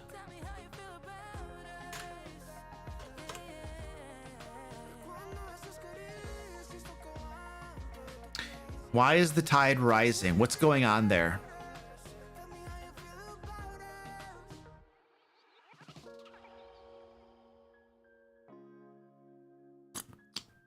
The priest is manipulating the water with a magic amulet. Okay, why? We need a why. We need a why. What's the motivation? What is the priest trying to do? Kraken. Yeah. What's wrong with Kraken, Danny? You know what? If you're not gonna be in the stream, I'm gonna misbehave and I'm gonna say things wrong. Right? Nobody, like Deceiver is trying to keep things under control here. And, you know, one man cannot keep me in reign, you know? I mean, Deceiver's been wielding that wrench very well, you know, but he can't do it alone. Feed the Kraken. Take over the world. Flood the town and claim the land for the Kraken. Why? The Kraken can have all of the underwater seas and stuff. Why flood a town and take a town? To awaken or release a Kraken or a god. Yeah, it's a little...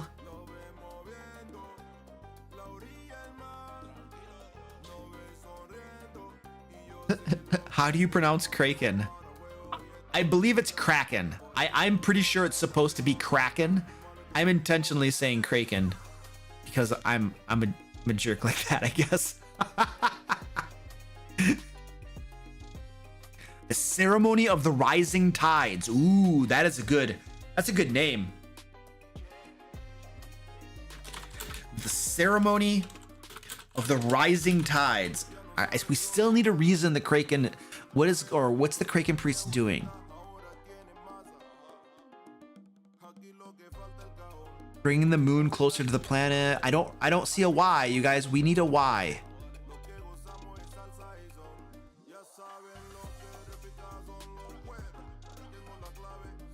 The Kraken priest is trying to awaken a Kraken, but is mostly just annoying it.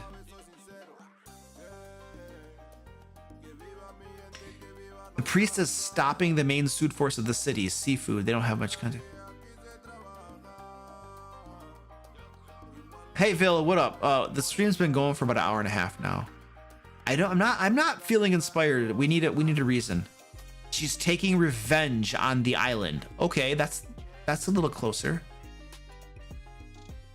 The town has the Kraken's egg. Ooh. Ooh. Okay.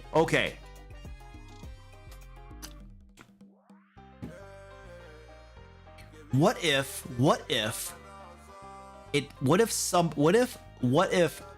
previous adventuring group from this town went down and stole a Kraken's egg and took it back up into the town, and the town has the egg on display. And then the Kraken priest, this is an island. We'll pretend this is a town on an island, a small island. And the Kraken priest is raising the water to flood the town so that, you know, her minions and stuff can go get the egg back. So really, this is a case of revenge because the adventurers from the town or somebody from the town did it first, you know? So there might be an opportunity not to just kill the Kraken priest, but once the players find out what's going on and why, they might go back to the town and be like, we're taking the egg. And then they're going to give it back. The sea will reclaim the egg. Yeah, I think we're going to do that. I think that feels inspired to me, or like, you know, an interesting idea. Cliches are cool from time to time, but you know, if you're always trying to awaken a Kraken, you know, it gets stale, you know. A Kraken egg omelet. Nice. All right, so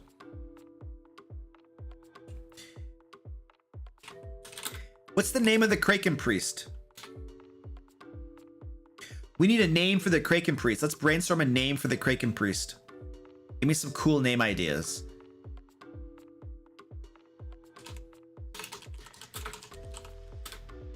Is performing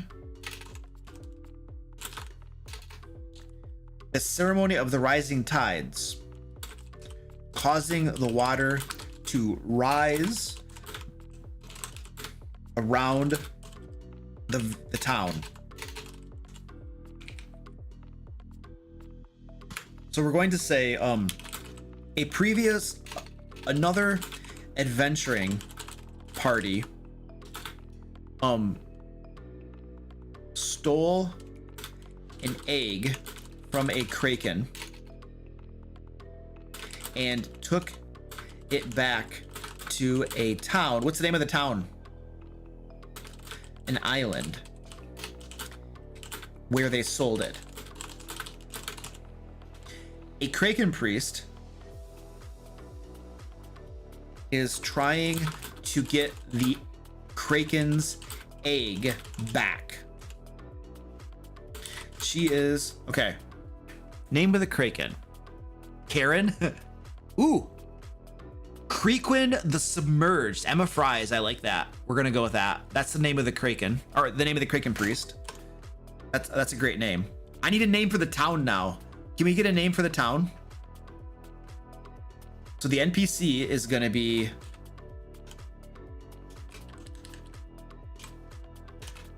Kraken priest, who is trying to recover the egg of a Kraken she worships. And I need a name for the Kraken too. Need a name for the Kraken.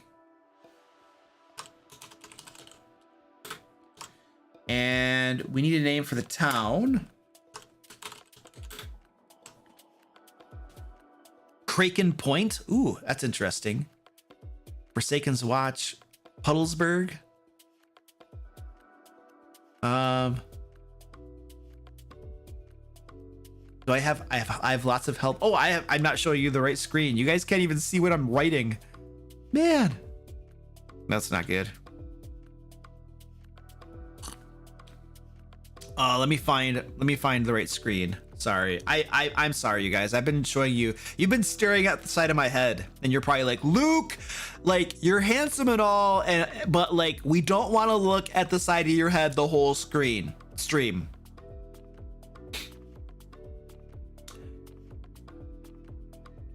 Zenthian's Island. Salt Sea City. Puddleton. Puddleton. I have the name for the Kraken. I'm gonna use this for the Kraken's name. Ah! Push the wrong button. Kawakakimo. Kawa.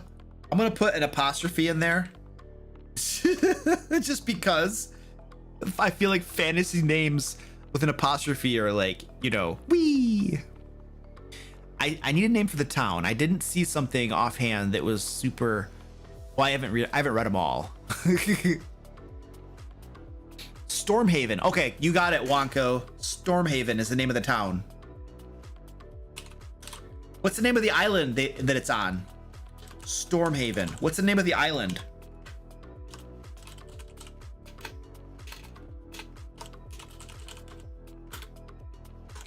Stormhaven. A small town on the island of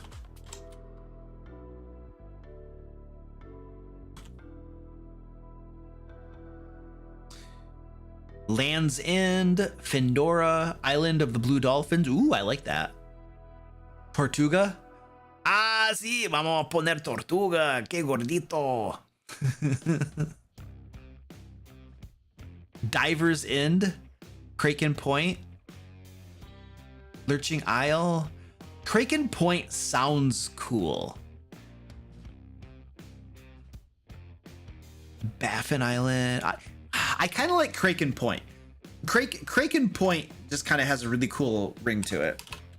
Or Kraken Point.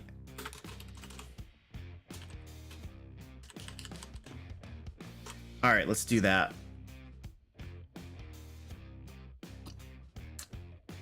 All right, sweet. Kraken Point, the island of Kraken Point. Kraken Point, a small island off the coast. A small island. There, a small island. That is our description. And then we have some sort of like dungeon or something. We need like a brief description. So can you guys drop, let's focus on Stormhaven, our town. Give me a brief description of the town. Like what's the main livelihood at that town? What do people do there? Why does that town exist? We want just some basic details, because these are going to help a dungeon master if the players go to the town and crap, you know, and ask questions. Ooh, Rocket 101 says it features trees and sand.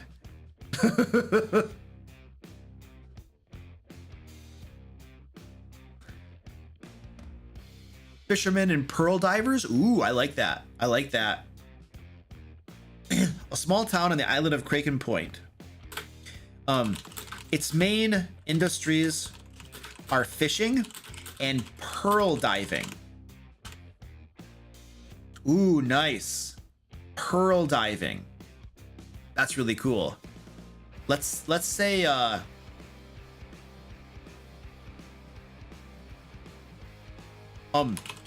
Pearl, for the storyline, pearl divers from Stormhaven spotted an underground grotto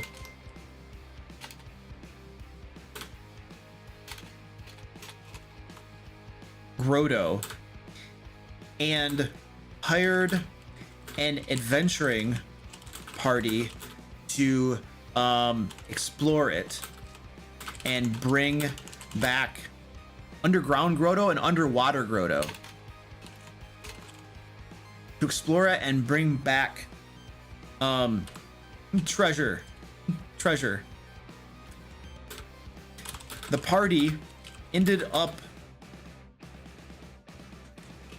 taking a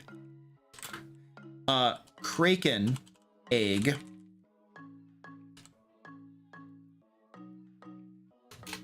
from the grotto and selling it in Stormhaven. All right, there we go.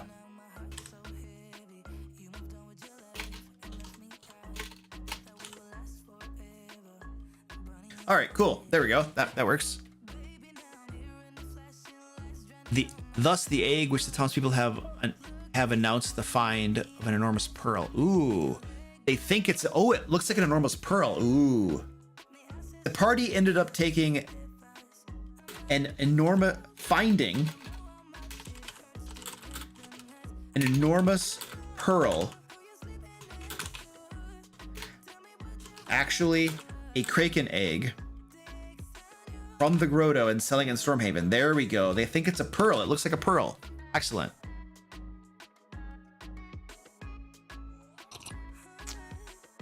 All right. That is pretty cool. And bring back treasure. Underwater grotto, they suspected to be full of pearls.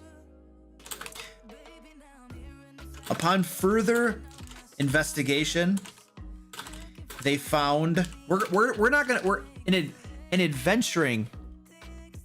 Marcus, thank you, $5 super chat. Appreciate that. It says Stormhaven is published material for Eberron. Are you serious? We can't use that then. We have to change that. We can't use published material names. We'll get in trouble. I'll get in trouble. Instead of Stormhaven, what can it be?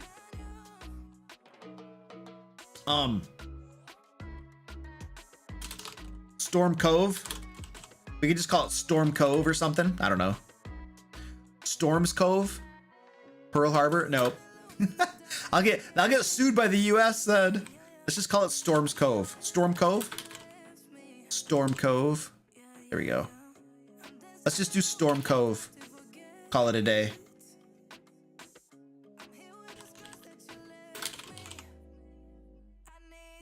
All right. So then we're saying pearl divers from Storm Cove spotted an underground road that's pretty full of pearls. Apart from their investigation, they found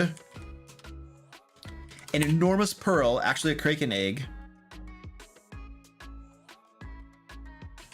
and took it back to Storm Cove. Excellent. There we go. Because I don't feel like an adventuring party. I don't know. I don't trust them. Pearl Haven, Pearl Cove. I don't know. We're gonna stick with Storm Cove. We're gonna move on. I don't want to spend too much time on that. All right. What else we got to do here? So we have a basic storyline. Did we have a name for the Kraken? Wait, okay, so this is the name of the. Oh, we were fleshing out ideas for this town. So it's a small town on the island of Kraken Point. Its main industries are fishing and pearl diving. We should also say like merchant ships regularly visit the town to trade for its pearls, which are of exceptional quality. All right, that's pretty good. So there's some merchant ships and stuff going back and forth. I think that's pretty cool. And turn my music down a little bit. What about the island itself? Let's brainstorm some ideas about the island itself, some basic descriptions, some basic details about the island. Just very high level stuff. We need the race for the priest dude. Oh, well, we'll get there. We'll get there.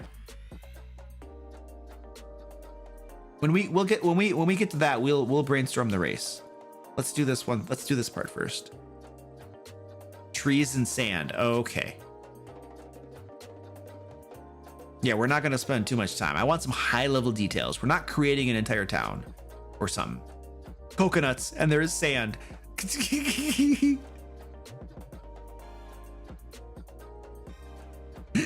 Walking around the island, there's a strong smell of salt. Hey, Pater, thank you. Oh, it's a volcanic island like Iceland. Oh, I like that. I like that.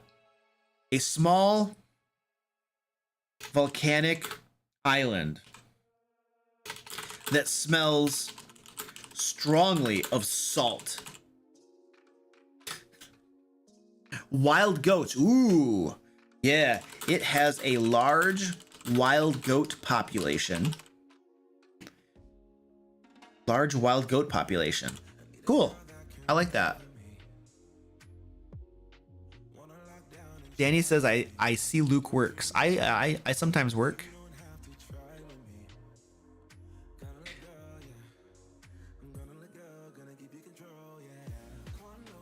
There's a volcano at the far end of it. Yeah, I like that. It has a large wild goat population that inhabits the slopes of a large dormant volcano on the north end of the island. Excellent. Done. That's all we need. That is enough information to kind of set the stage, set the high level, and then move on. I got 3 cats. 3 cats are sleeping next to me. You can't really see Orange. There's Orange. Orange is just staring at me, you guys. He's literally, I don't know how long he's been sitting there staring at me. He's just sitting there staring at me. I gave him food.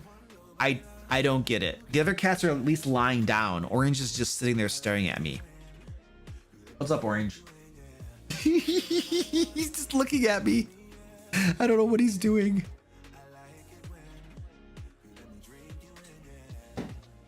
All right, let's move on to, we have the locations fleshed out. We don't have to, the grotto itself, it's like, I don't know if it needs a name, or we'll figure that out. But let's go down to the NPCs. We have the Kraken Priest. I think for Kraken Priest, we need like a race. What is the race of the Kraken Priest? What race do we want to have for the Kraken Priest? Orange. Orange is down here. He wants attention.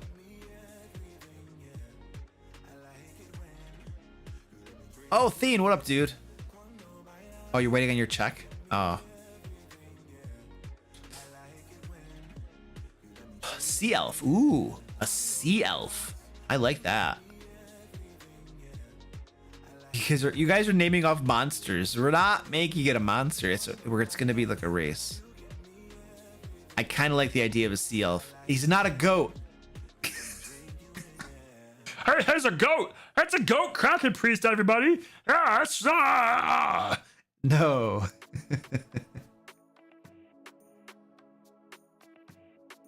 GIF? Sea elf. I like sea elf. We're gonna go sea elf.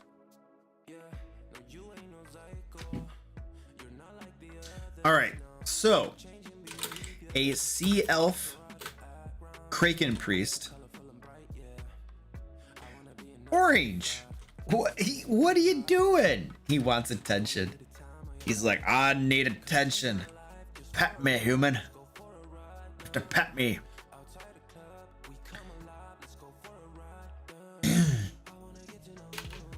Of trying to recover the egg of the Kraken.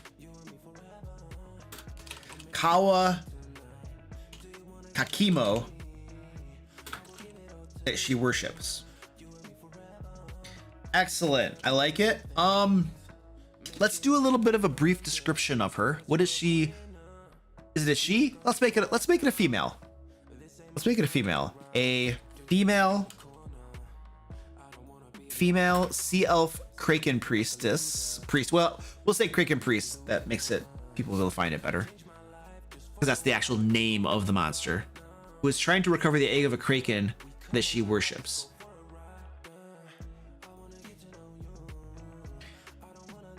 What is short for an elf? Not necessarily bad. Yeah, she doesn't have to be bad necessarily. Purple-eyed. Okay.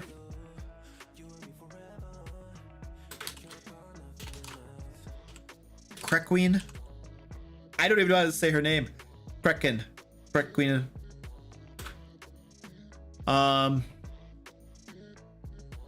Besides purple eyes, green hair. Ooh. Has purple eyes and green hair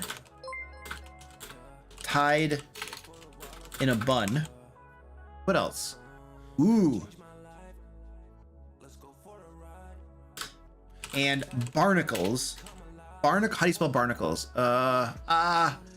Barnacles growing over her skin.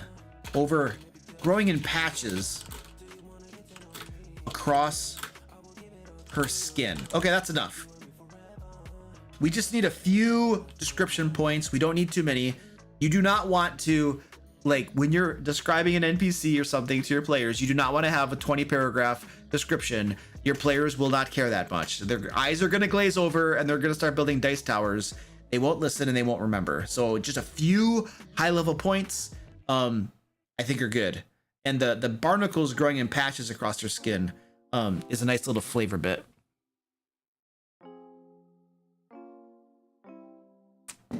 Rusted jewelry. That's interesting. That's cool. All right. This is a kraken. So Kawakimo is a kraken that lives near, what is that island called? Kraken Point. That lives in a deep underwater trench near Kraken Point. That's all we need to know. The Kraken is never going to, like, be featured in this unless the players do something really stupid, like waken it or something. So we don't really need too much of a description. Besides that, that should be fine. All right, I think we're about ready to start our next part here, which is, we'll skip random encounters. We'll skip that and come back later. The inciting action. Let's do the inciting action, you guys. This is also called the plot hook. It's actually, it's usually called the plot hook. I often refer to it as the inciting action. This is basically the thing that, like, introduces the problem to the players and gets them interested in it, and, you know, usually has a reward or something. It needs to motivate them to go on it. So how are we going to introduce this problem to the players and then get them motivated to go solve the problem itself? Montpent, hey, what up, dude? How you doing? Good to see you. Inciting. Oh, it is. Oh, yes, it's not inciting action. It's inciting incident. You're totally right. Why am I calling it that? Inciting incident. Man, my template's wrong. I hope it's not. I hope I didn't publish it wrong. Yeah, why did I say inciting? Is it inciting action or inciting? I want to do a Google. Now I want to do a Google search. This might not be safe. Inciting incident. Yeah. Well, inciting action. Hold on a second. Well, no. So this says that an inciting incident. Oh, yeah, it is inciting incident. It's supposed to be inciting incident. It is. I totally had that wrong. Oh. Imagine that. Yes, inciting incident. Excellent. Anyway, let's see what ideas we have here.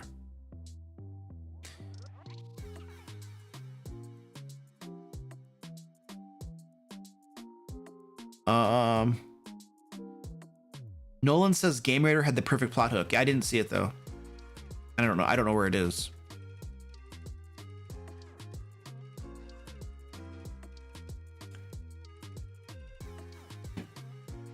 Yeah, so there's rising tides, right? But that doesn't introduce the, like, how does that motivate the players?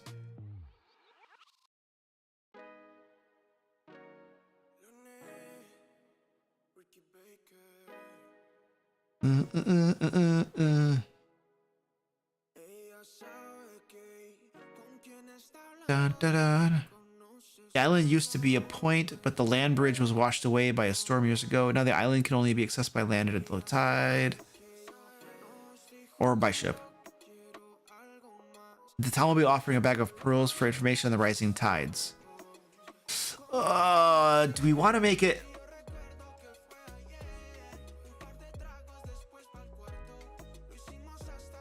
Do we want to make it into an investigation? Like, what if we just, like, the rising tides came quickly after getting that big pearl, so they want them to find out what the problem with the rising tides is and put it into that, right? And then the villagers or somebody will be able to tell them that the tides began to rise shortly after they took that big pearl, and they think that pearl is associated with it. And that will be kind of like, and then they can start investigating from there. And that will lead them down to the grotto eventually. So that could be kind of how but how do they... Hey, Montpen, thank you for the super chat. I appreciate that, dude. A merch plug. Hey guys, there's merch down below. You can get like t-shirts and hoodies and coffee cups with the DM Lair logo on it.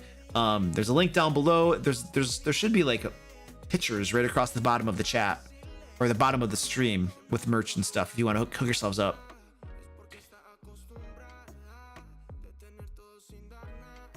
Is the goal to return the egg though, or keep it in town? Who knows? The goal is to stop the problem of the rising tides. The characters can solve that problem by either probably killing the Kraken Priest or getting the egg back and giving it to the Kraken Priest.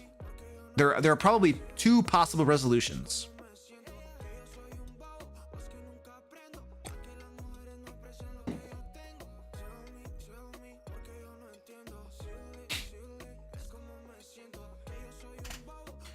Grotto.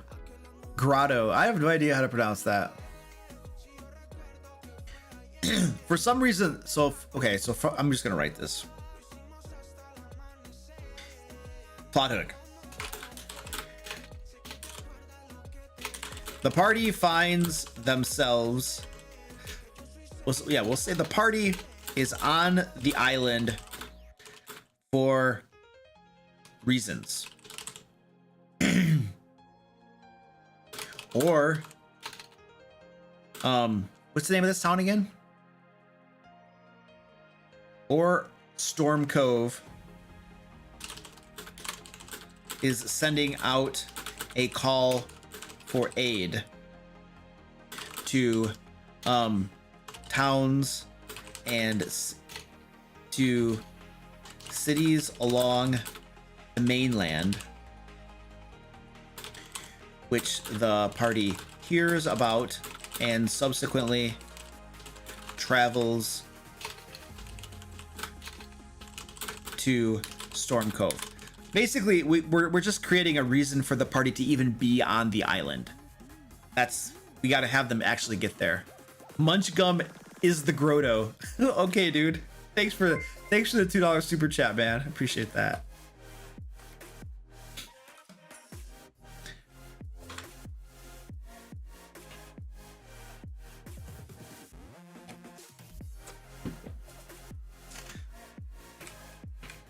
Well, we don't know that the party has decided to investigate this. Like that's leading them, you know? I don't know. They're there. They learned about the problem and they decided to go there.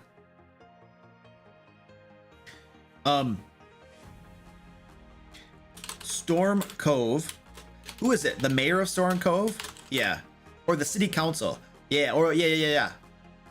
The High Council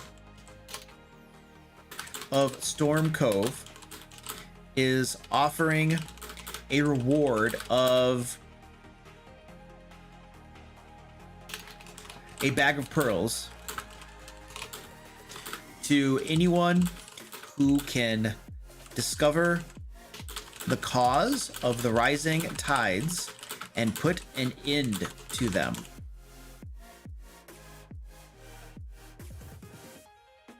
Yeah, there are various reasons they could be on this island. They were vacationing, they're resting, they were shipwrecked. There's tons of different reasons that they could possibly be on the island.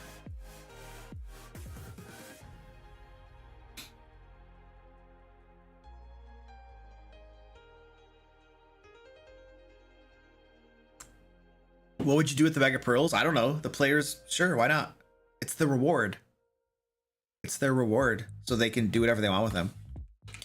We should probably figure out what the worth is, too.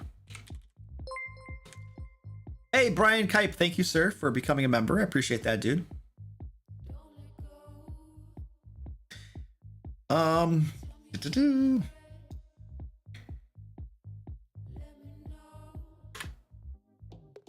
So that's the basic idea here. Do we need anything else here? They can make a pretty necklace with the pearls. Yeah, they totally can. The High Council of Storm Cove is offering a reward to anyone who can discover the cause of the rising tides and put an end to them. I feel like we need to roll for loot and determine what the loot is or something, because we need to determine what this bag of pearls is worth. But the plot hook, I mean, it's simple. The tides are rising and there's a reward to solve the problem. That's it. That introduces the problem and it gives a motivation. It's a reward. We can put it into them before the town is completely flooded.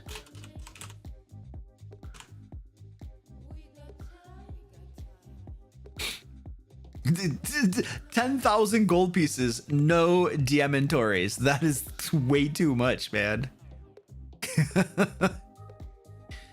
How does a party stop high tide? You find what's causing the tide to go up, and then you put it. Yes, I agree, Nixit. We need rumors or clues. That is going to be one of the very next things that we work on. Are the rumors and clues that lead them to the grotto? Absolutely, that's the next thing we'll do.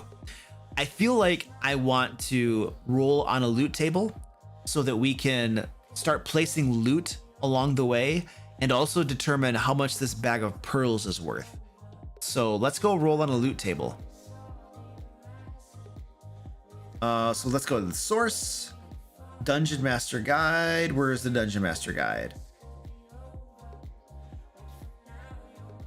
Treasure. Random treasure. Treasure tables. I clicked it. Ah, it's not doing anything. Okay. We want to use the treasure hoard. Let's use the challenge 5 through 10 treasure hoard, and let's do one roll on it. So I'm going to write this down in my notes, the DM notes. This contains treasure from one roll on the level 5 through 10 treasure hoard in the DMG. And then we're going to go roll on this. Let's find a dice roller.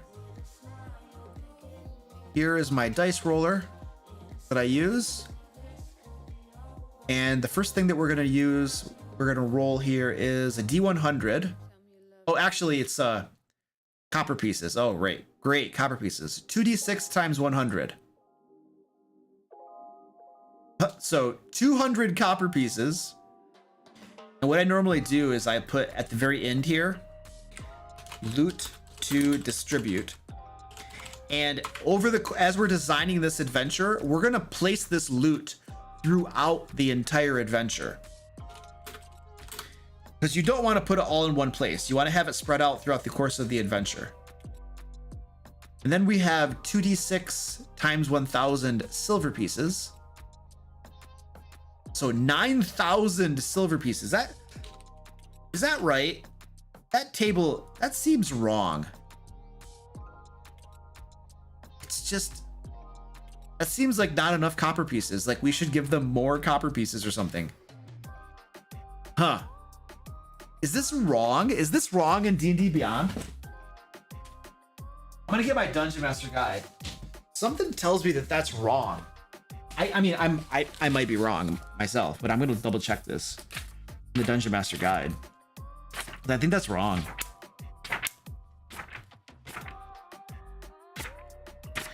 I feel like there should be more copper pieces. No, that's right. Okay, all right. I'm wrong. It just felt weird. It felt like there should be more copper pieces. I mean, let's be honest, nobody likes copper pieces because they're not worth anything. All right, 66 times 100 gold pieces. So 1,600 gold pieces. And again, we're gonna distribute these over the course of the entire adventure. We're just rolling them and putting them all in one place first. 3d6 times 10 platinum pieces. So 170 platinum pieces. And then now we're gonna roll for magic items and see what we get. So higher is better. So now we're gonna roll, we do one roll on this table right here. So we're gonna roll a D100 and see if we get some cool stuff or not. And just because we might cheat and re-roll if we get a bad result, because, you know, we're making this together. I want it to be kind of cool. What up, Master of the Game? How you doing, buddy? Oh yeah, D100. Ready? Let's go high. We got to go high. A 21. Ah, that's stupid. We're gonna re-roll. We're gonna re-roll. Let's try something better. A 70. There we go. We'll keep that. I'm cheating. I know. 3d6 100 gold piece gems. So 1,400 gold piece gems. 14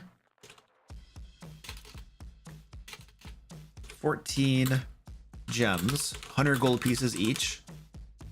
And what else do we have here? On a 70. 1d4 times on magic item table C.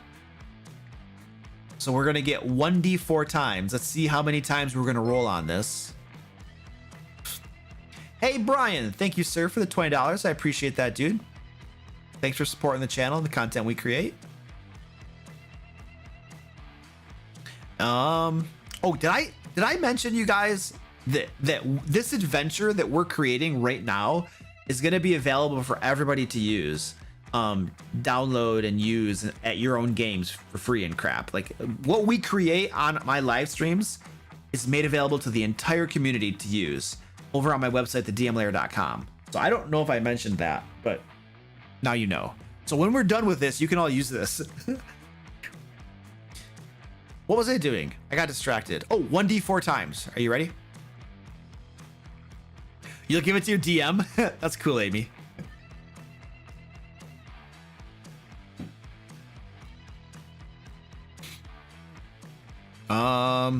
Three times. Cool. So now we're gonna roll on this table 3 times. So it's a D100. Let's roll. A 27.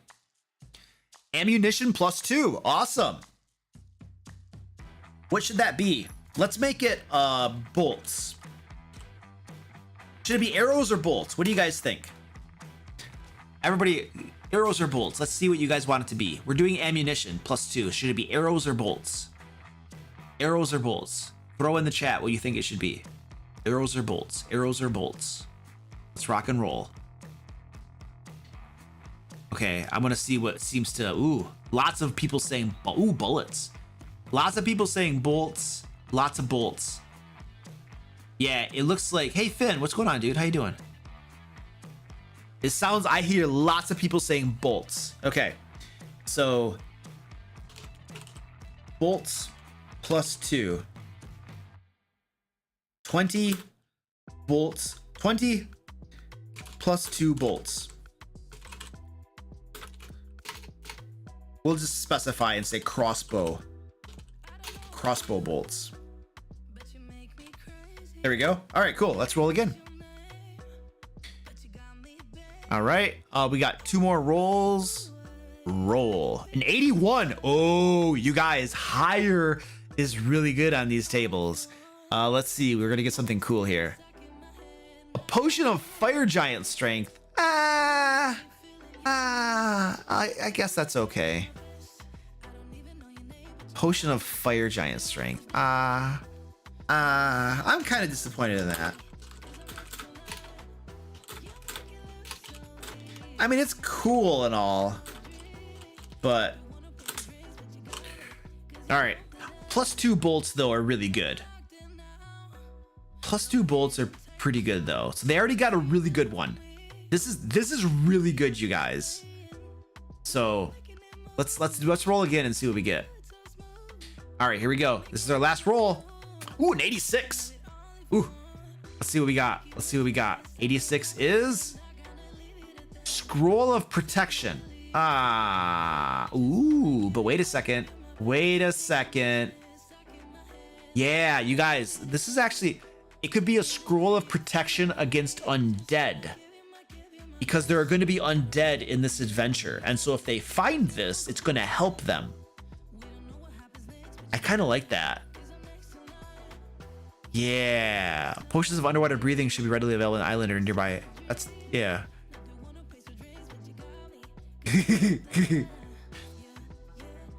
Yeah, Scroll of Protection from undead. I like that.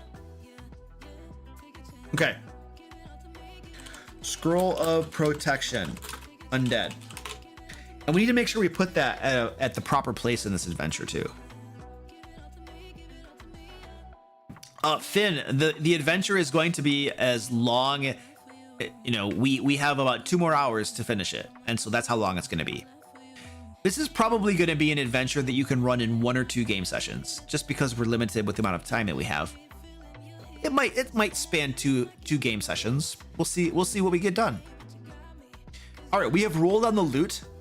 Well, I think we rolled 14 gems at 100 gold pieces each. So I feel like that's the reward that they'll give them. Where's our story? Where's our story hook? Here we go. A bag of 14 pearls worth 100 gold pieces each. There we go. And then resolution. Oh. Yeah, that's cool. Yeah, I deleted it because I wrote it up here. This is how I do this. So what I do, you guys, is I roll on the loot tables to determine what the loot is going to be for the entire adventure. And then as we're creating the adventure, as I place things in the different places of the adventure, I will delete it from right here. And that's how I keep track of what I still have left to distribute and what has already been distributed. You know what I mean? So it's a simple system. That's why I deleted it. All right, cool. I think who is gonna, what we're saying, I'm sorry, I'm scrolling all over the place. I'm trying to find.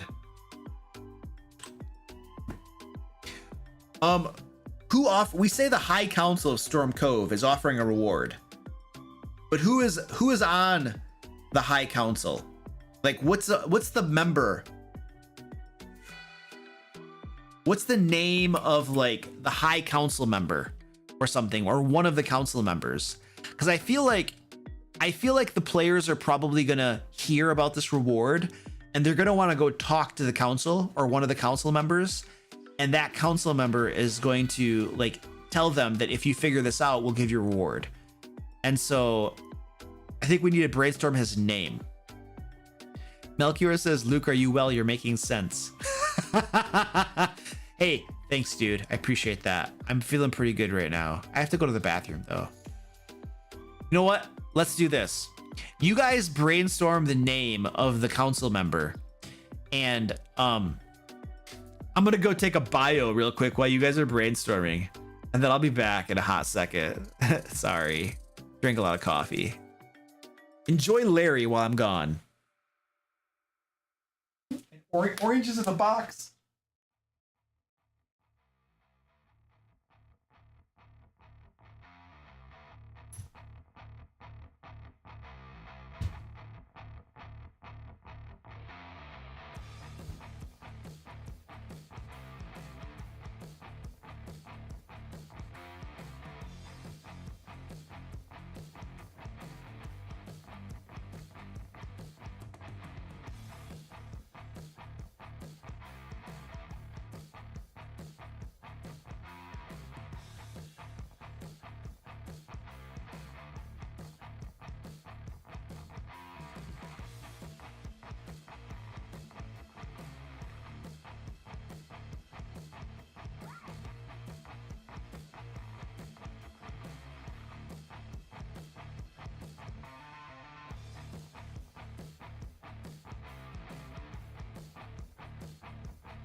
Oh, my mommy cat.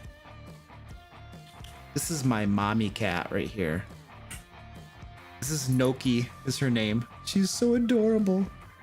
She's like so affectionate. She doesn't want to be held right now.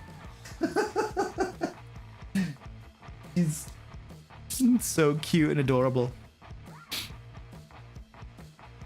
I'm out of coffee too. Hold on a second.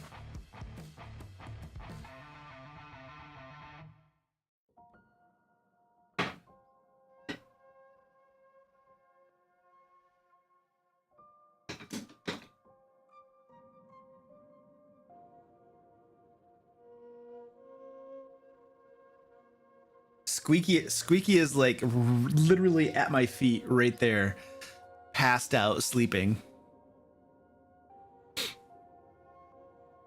All right, let's get back to work. Time to go back to work, ladies and gentlemen. Okay. Hey, Carlos, what up, dude? Says Gerald Blackburn. Finn says, I basically have my cat lying on my face right now. I know the feeling, dude. Like sometimes cats just want to get up in your business.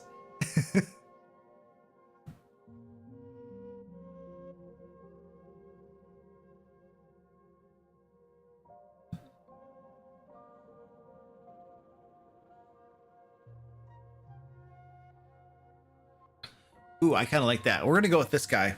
Nerd Gamer has a good idea here. Let's do this. So this is one of our NPCs. His name is Ronald Ripestein. He is a member of the Storm Cove High Council. Lawful good, stubborn,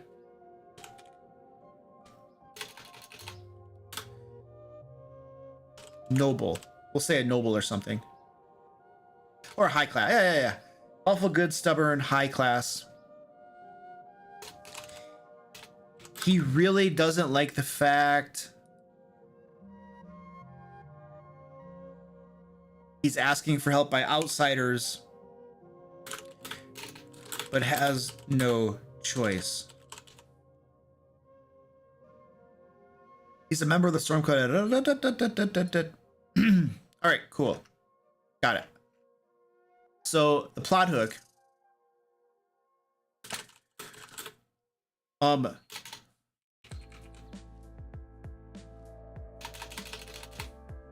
We'll say Ronald Ripestein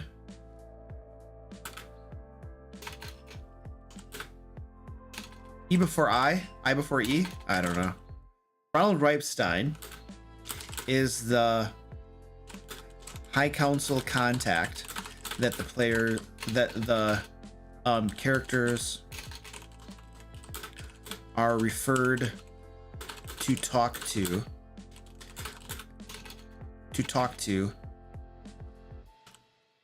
for more information. All right, cool. So that's basically it. They hear about the reward. They go talk to Ronald Ripestein, and that's the first thing we're gonna have here. So, meeting with Ronald. So basically, we're just gonna, so the players are gonna go talk to Ronald. So we just want to have a few basic notes here about what that meeting is going to be like, the different things that are going to be discussed. We're going to start giving the players clues to help them start to track down what's going on and get to this grotto. So we got to start guiding players in that direction.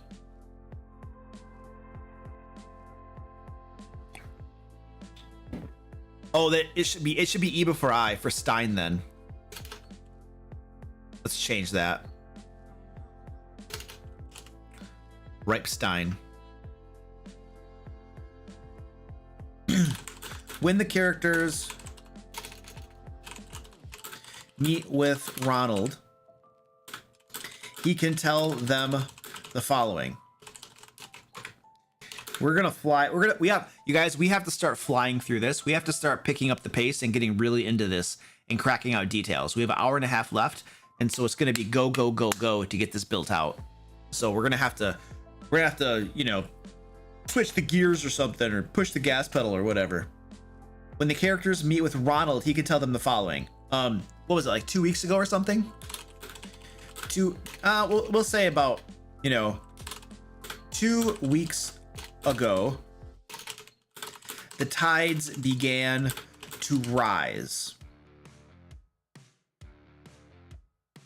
The tides began to rise.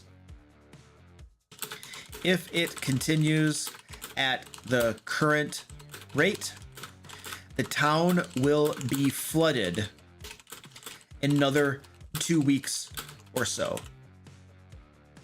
Okay? Now we got to get a clue. We got to get some clues in here.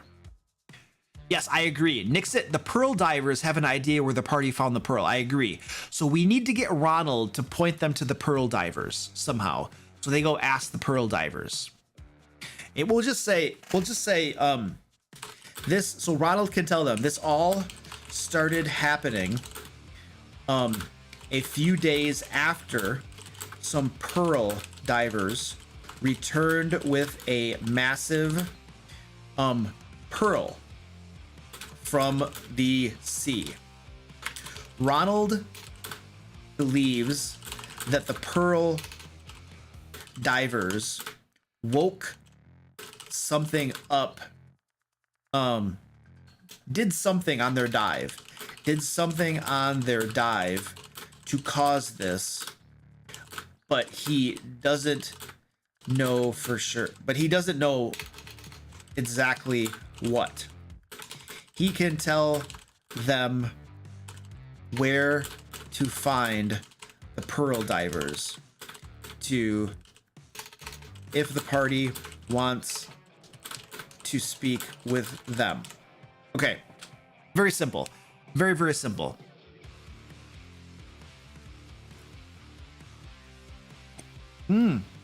Melchior says Ronald wonders if the pearl is cursed in some way.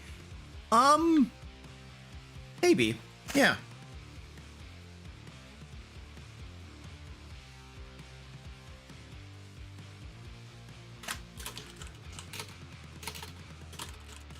But then no, I don't want to put that in there. I don't want to put that in there because the players will be like, well, if the pearl's cursed, then we're just going to get take the pearl away and throw it back into the ocean. Problem solved. And if they do that, then the Kraken priest will get the pearl and it'll all be over. That is the world's shortest adventure. So I don't want to lead them down that route. That's too much information. We want them to go to the grotto and figure this stuff out down there. So I intentionally want to use misdirection so that the players will go down into the grotto and discover more information down there. This is one of those instances where you don't want to give them too much information because it can ruin the adventure prematurely. All right. When the character, okay, so we got them pointed at the pearl divers, and then we'll say the pearl divers. You know what we're gonna say here? We're gonna say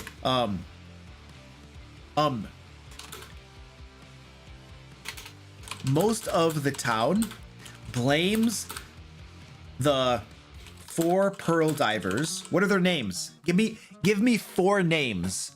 A first and last name for the pearl divers. Go. Real quick.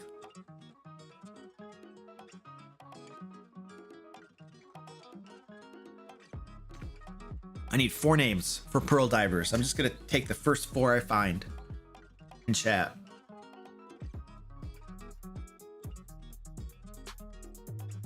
We're not gonna use that. Dan Zanton,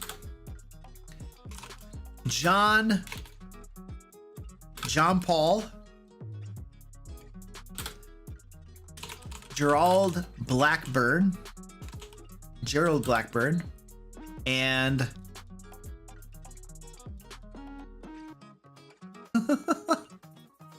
Pella Nor. Got it.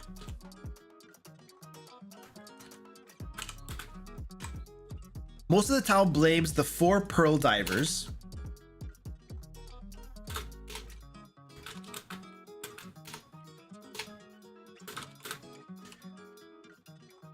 who brought the pearl back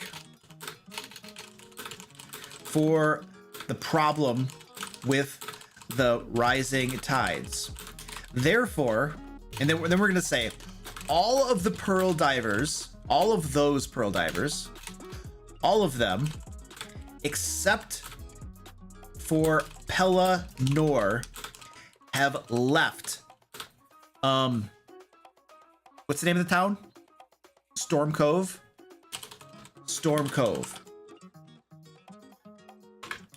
When the characters meet with, we'll say if the characters meet with Pella Nor, she can tell them the following. All right, now what information do we want Pella to tell the players? That our goal is to give them just enough information so that they will go into this sea grotto, underwater grotto, where the pearl divers got this pearl from. We want them to go explore that grotto some more. That's our goal. So we need to give them just enough information. What would be reasonable? Oh, I sweat. Oh, what? You can't see what I'm typing? There, that should be okay. How's that?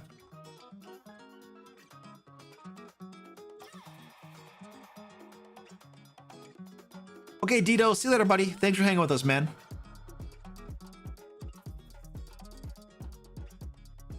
Blue Bob, man. See you later, dude.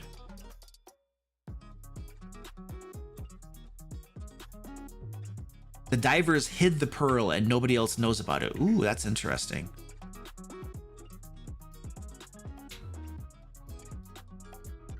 I think the players are going to know that something's up with the pearl, but they're not going to know what.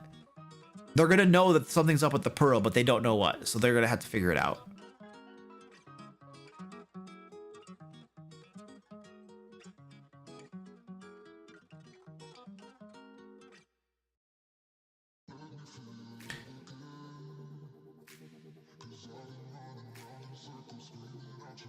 Yeah, why would they hide the pearl? Yeah, I don't know why they would hide the pearl. They took it back and sold it or something. It doesn't. I don't think it matters.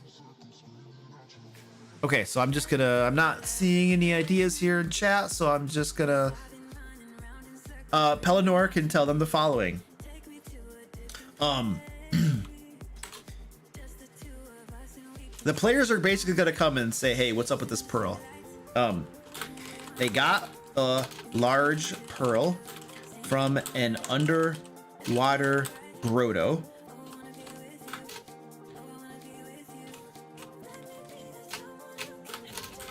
The divers got the large pearl from an underwater grotto on the east, we'll say west, on the west side of the island. On the west side of the island. She can tell them how to get there.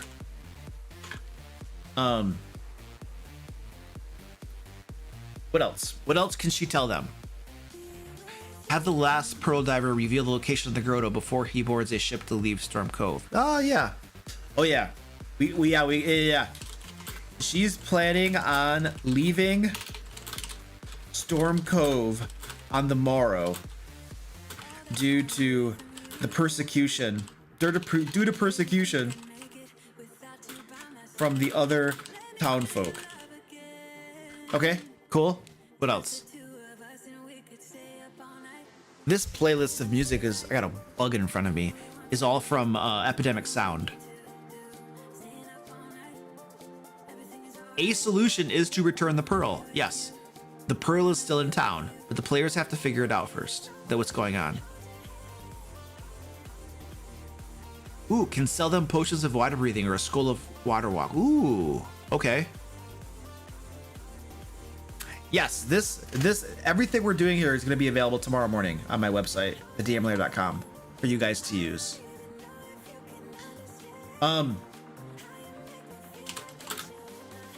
She has, let's say, how long? Potion of water breathing. Yeah. She has 5, oh, let's say 6. She has 6 potions of water breathing that she is willing to sell to the characters for 10 gold pieces each. And we're going to make it low so that they can actually get them, because we need to have the players need to be able to get to the underwater grotto. Now, the inside of the grotto is not going to be full of water, but they're going to have to go underwater to get there. And so we need to give them a method, a means for actually getting there. And she's selling them cheap because she needs to pay for her voyage. Okay, wait, she wants to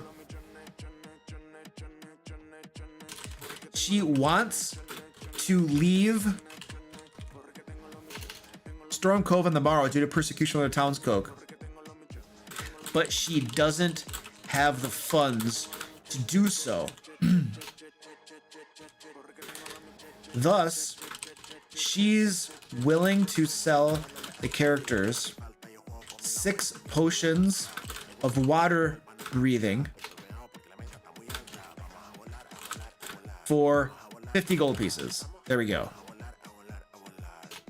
The price of the ship fare. Let's do that. There we go. Excellent. So now she's going to tell them where to go, how to get to the grotto.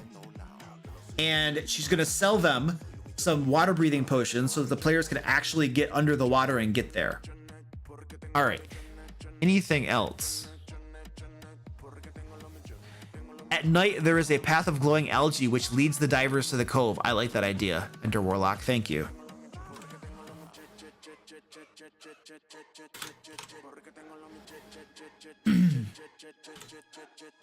At night, there is a path of glowing algae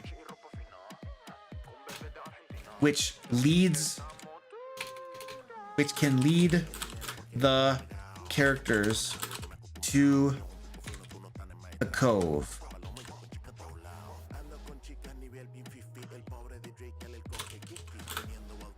Excellent. I like it. That's really cool.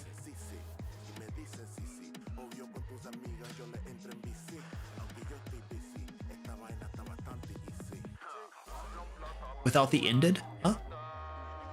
Ended Elder? Ender Warlock? Ended Warlock? I don't know. I don't know what you guys are. You guys are probably making fun of something I said dumb.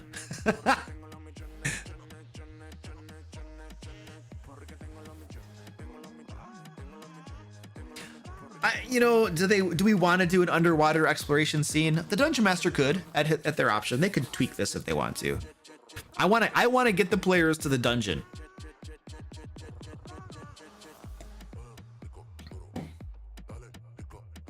I said his name wrong. Ooh, dolphins. Oh. Barking cricket. That's a cool idea. I like that.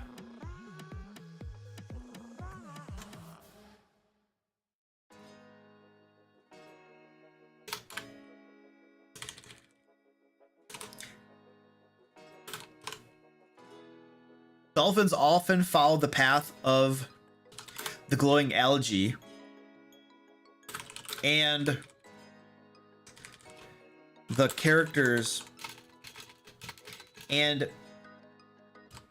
people can usually hitch a ride on them.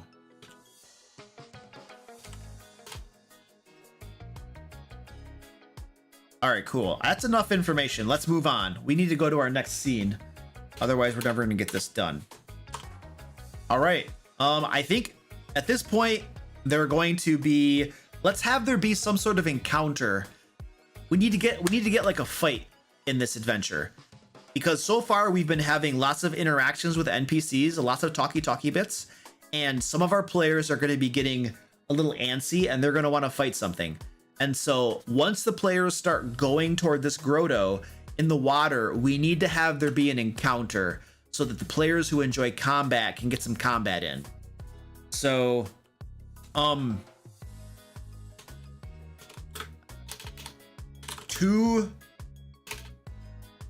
would we say?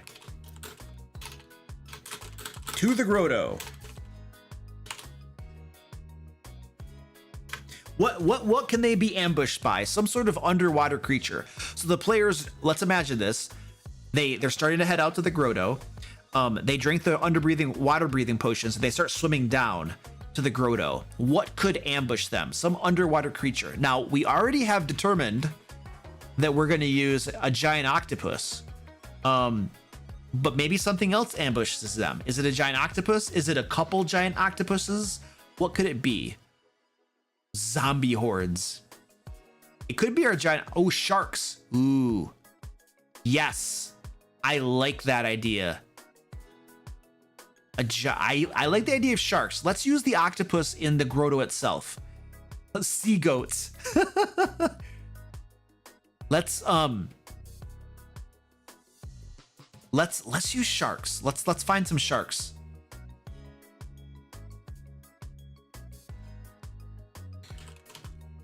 Hunter shark. I think a hunter shark is, let's see. We have a hunter shark, which is a CR2. That's pretty good. Let's do a hunter shark. It's a CR2. So if we do 3 of them, that's a medium encounter. That's perfect. 3 hunter sharks.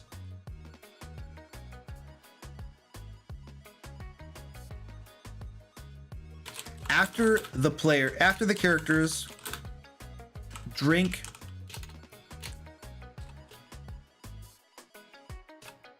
we'll say the grotto is located underwater.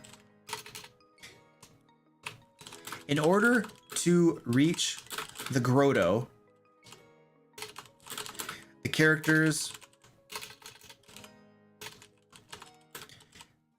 need to swim underwater for a good bit.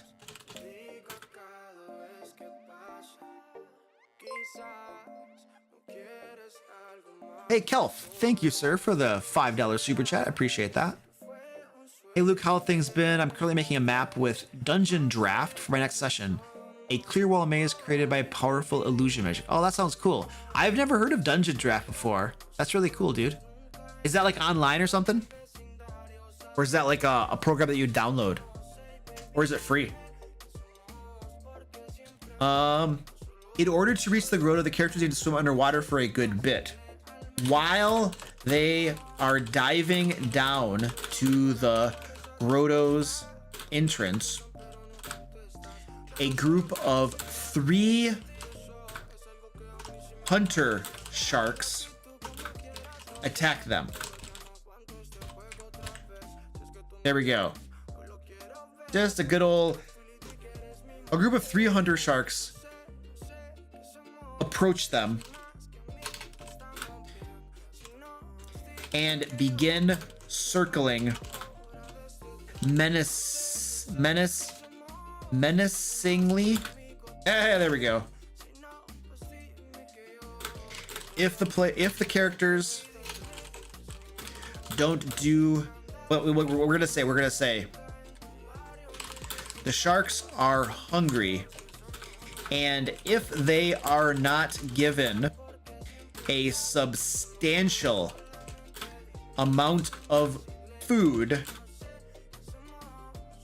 immediately, they attack. This is gonna have to be more than just like a few rations. It's gonna have to be a serious amount of food.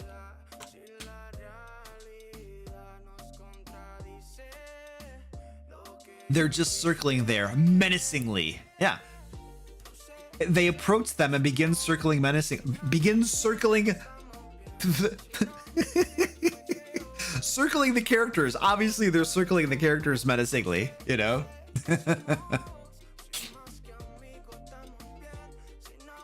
All right, cool. I got it. All right, to the grotto. All right, let's start fleshing out the actual grotto, you guys. We need a map. Now I feel like is where we're gonna start fleshing out the grotto itself. An NPC? Yes. More than a few rations, an NPC. Yeah, it needs to be like a substantial amount of food immediately. They attack. Substantial amount of food. Roughly the size of a medium creature.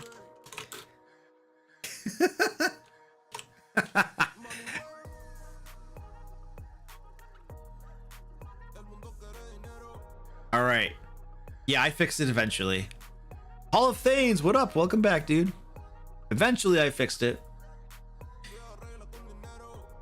Yeah, let's do a map. We need to do a map of the grotto. Any ideas for a map? Like, any thoughts on the map? What might it look like? And let's go down to my desktop right here. And here's our map. And let's start drawing out a map for this. We'll start at the bottom here. And yeah, let's get some ideas for a map. We're just gonna draw a map real quick. And then once we draw the map, we'll start populating it with stuff. So if you have ideas for rooms and stuff, what should be in here? A large cavern rooms with winding paths. The walls are rough from coastal erosion, uneven. Okay. A kitty. Yeah, I got lots of kitties running around here, Megan. Lots of kitties. One of my cats, Megan, I'm going to show you one of my cats right here while people are brainstorming. One of my cats is like just passed out at my feet. Right here. This is Squeaky. Squeaky. Oh, okay. Oh, here's Squirty Pie. They've just been, Squeaky's been like passed out right here, sleeping, and here's Squirty Pie. She's complaining. Yeah. So Squeaky's just been sitting here like chilling for a good portion of the stream.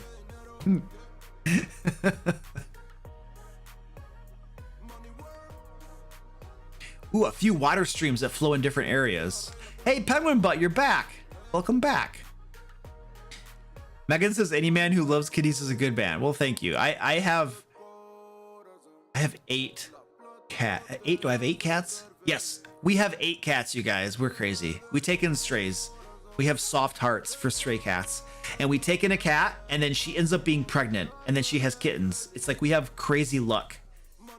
my wife is like, our luck with cats is she's like, every time we take in a cat, she ends up pregnant. I like the idea of water streams that flow through the different areas. Let's draw these flows of water across this map here first, because we'll draw the dungeon, we'll draw the caves around the flows of water.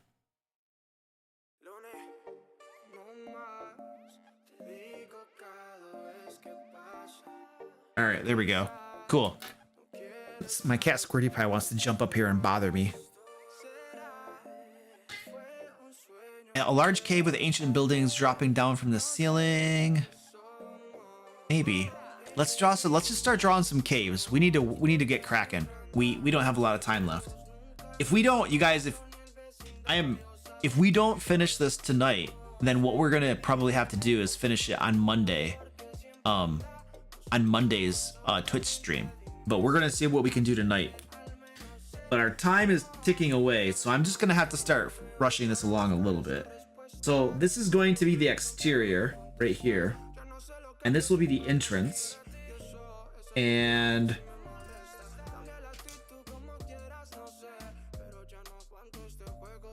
this will probably connect out here.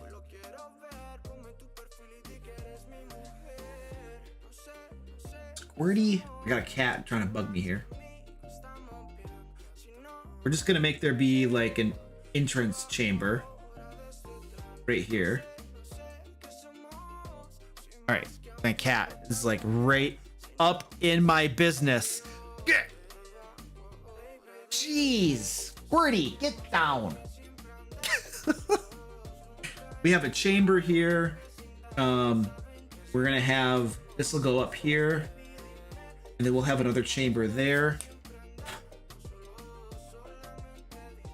This is gonna cross through the stream right there. And let's have this break. Let's have this go into like a large cavern right here. This will have like a stream kind of flowing through it. And we'll have something break off like that. So this will be like a large kind of like cavern.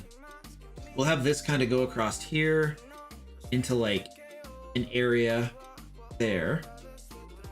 All right. And this right here, we'll have this branch off a couple ways. And we'll have it end in kind of like a little chamber type thing like that. There we go. And this can be some sort of thing over there. All right, so now what we're gonna do, this is okay, we're gonna roll with it. We don't have a lot of time to so now I'm just gonna draw some like a little bit of like hashing and stuff, so we can just tell where the negative space is, or you know, this is just gonna help us be able to, you know, tell the parts of this map a little bit better.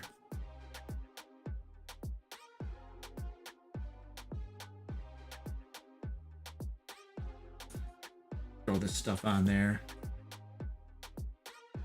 This is, and you guys, this is how I do most of my maps. I'm just, you know, it doesn't have to be anything special. All you need is something that's functional that you can use at the game table to like, because you're gonna draw this on a grid anyway, you know.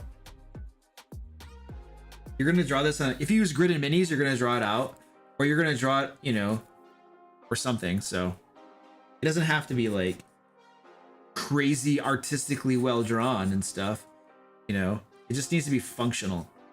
And so as long as it's functional and I can understand it and read it, you know, then that's pretty much good enough. A little bit more of that hashing there, something like that. And then let's draw a little bit here. And then this is the river. So this right here is an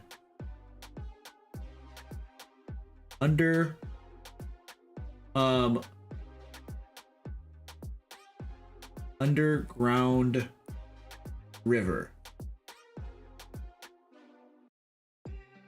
So that's what this is. This is just a river.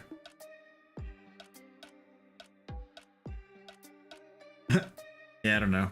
That should be good enough. Underground river. And this is going to be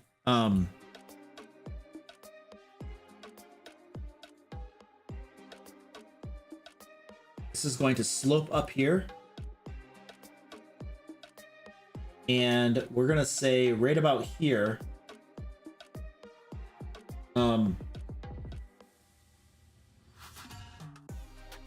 This will be the point of dry ground. This right here will be where it starts to get dry, because we don't want this entire grotto to be underwater. They're gonna have to swim to get down to it, but most of this is probably just gonna be on dry ground. It's not like we're not gonna do an entire underwater adventure, I don't think, for this. So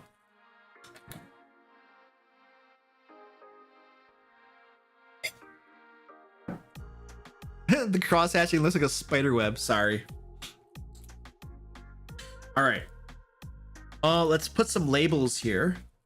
So this will be G1, will be our entrance. This chamber right here will be G2. Let's call this G3. Well, this big one can be G4. Let's say this is G5. G6 right here.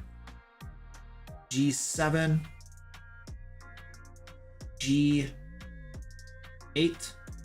And then G9. Okay, cool. Excellent. So we basically have like about 9 rooms that we need to flesh out then.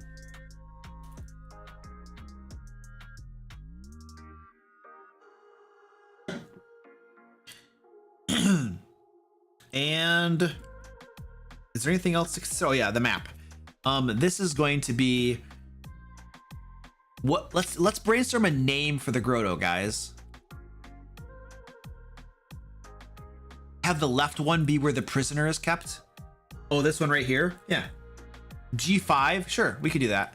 Remind me when we get to G5 to put the prisoner there. Let's brainstorm a name for this grotto. I want a name for it. Something, some sort of grotto name. What's the name of the grotto, guys? Pearl Grotto, Ariel's Grotto, Kraken Grotto. Give me some names.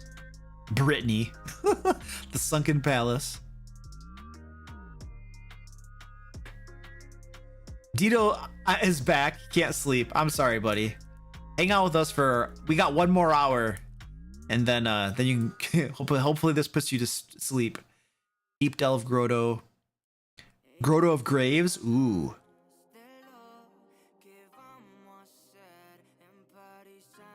Ariel's Grotto will get you a C&D from Disney. Cease and desist. Yeah. Emerald Grotto. Ooh. Emerald Grotto. It has pearls in it. Sleepless Grotto in honor of Dito. Hey, Deceiver, what up, dude?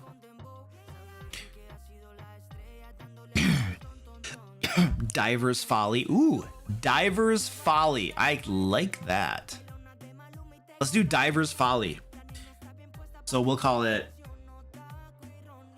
Diver's Folly Grotto. And we're gonna say, I always like to put on here, you know, 1 square equals 10 feet. That is gonna basically mean that most of our tunnels are 10 feet wide. And in all honesty, you guys, creating tunnels that are only 5 feet wide is very, you might say that it's realistic, but it makes a big pain in the butt for gameplay. Players are going to get clogged up. There's going to be bottlenecks. 5 foot wide tunnels makes for a miserable game experience. I'm just telling you. So I avoid that unless I'm doing it intentionally for good reasons. But usually you want tunnels to be about 10 feet wide. Otherwise your players are going to get very frustrated very fast. So I'm just throwing that out there. The pro tip from somebody who has made tunnels 5 feet wide and seen how bad gameplay results. All right, so anything about the entrance? Let's flesh out the entrance. G1 right here. So G1 grotto entrance. What should we need? Basic details, just some basic details about the grotto entrance. The trail of algae leads to this entrance. All right, what else? Crumbled statues. Ooh, yeah. There are crumbled I like that. Crumbled statue of what? There is a crumbled statue of a just outside the grotto entrance. The tunnel slopes. The tunnel is underwater, but slopes upward until until an air pocket, until it is no longer underwater. Most of the grotto is dry ground unless otherwise noted.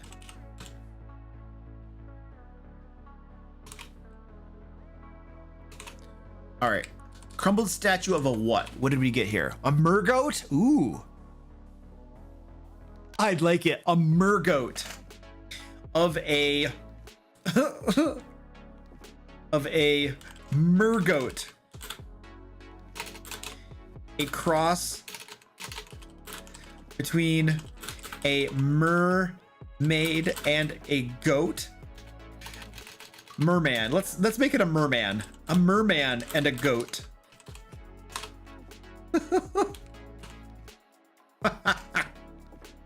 Oh, I like it. All right, that's it. Let's move on. That's good enough. We gotta keep the pace up. We only have 1 hour left. G2. So G2, let's go back to our map. G2 is this area right here. So they just came in the entrance at G1. They came into dry ground at G2. This is usually where you're gonna find maybe a guardian, but maybe there's not a guardian because we could also have a guardian at G3. Maybe G2 is an exploration moment where they're gonna find something interesting about this grotto. What do you guys think? Give me some ideas.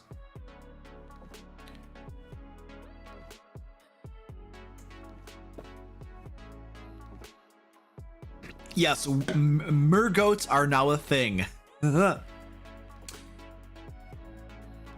shipwreck and zombies. Ooh, flotsam and zombies? Mold, bats. A bit of history of the grotto. Yeah, I like that idea. A bit of history of the grotto.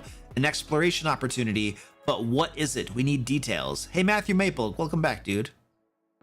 You need to find a scroll of protection. Yes, that's a good point. Colorful coral along the walls. I like that.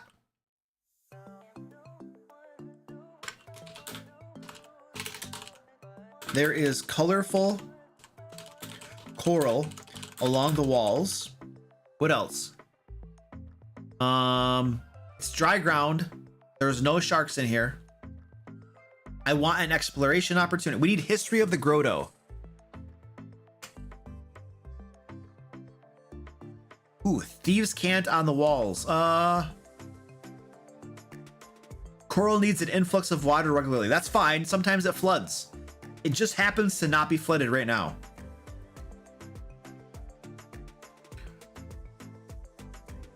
Oh, faint. Okay, there's colorful coral along the walls, and muddy footprints lead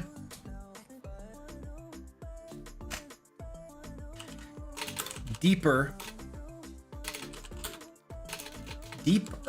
into the grotto. Something about this coral, though. The scroll of protection. I don't want there to be an encounter here. This is exploration, pure exploration. A cave paint of a Triton taming a mergoat. Oh, I like that, Baker. Dude, that's cool. Along one section of the wall is an old painting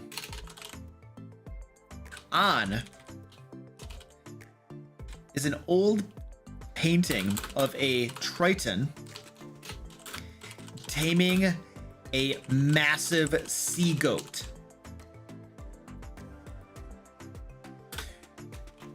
Further paint. Okay, that's good enough.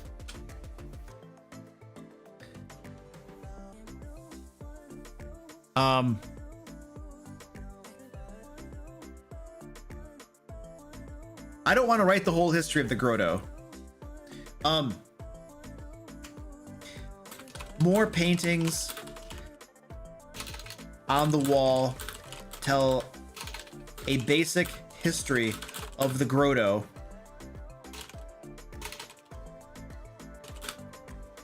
It was created by a clan of merfolk and their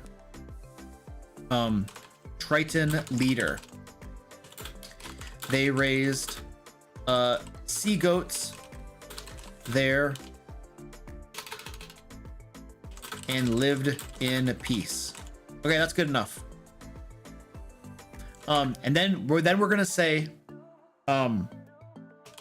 hidden in a pocket of coral is a, this is where we're going to put the scroll of protection,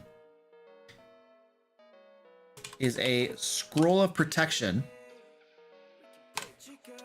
undead. A character searching the coral, investigating the coral. My cat is bothering me. He's just pawing at me. He's like, give me attention. Give me attention. Look at him. He's just down here. He's like, I want attention. Yeah, but we don't have enough time right now. We got to move our butts along. The character investigating the coral can find it on a successful DC 13 wisdom perception check. I don't want it to be too hard to find it because I kind of want them to find it. At level 5, I feel like a DC 13 is pretty achievable.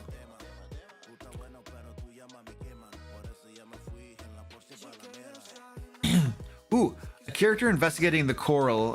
Yeah. All right, we need to, what's the name of this? Let's name this room. Name this room. Yeah, give me, or intelligence investigation check. What's the name of the room? Coral Cavern. Ooh, I like that.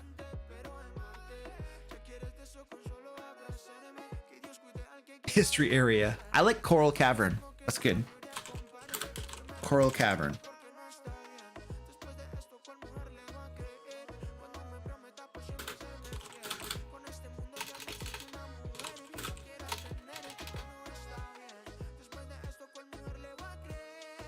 All right, that's good enough for here. Let's go to the next one, G3.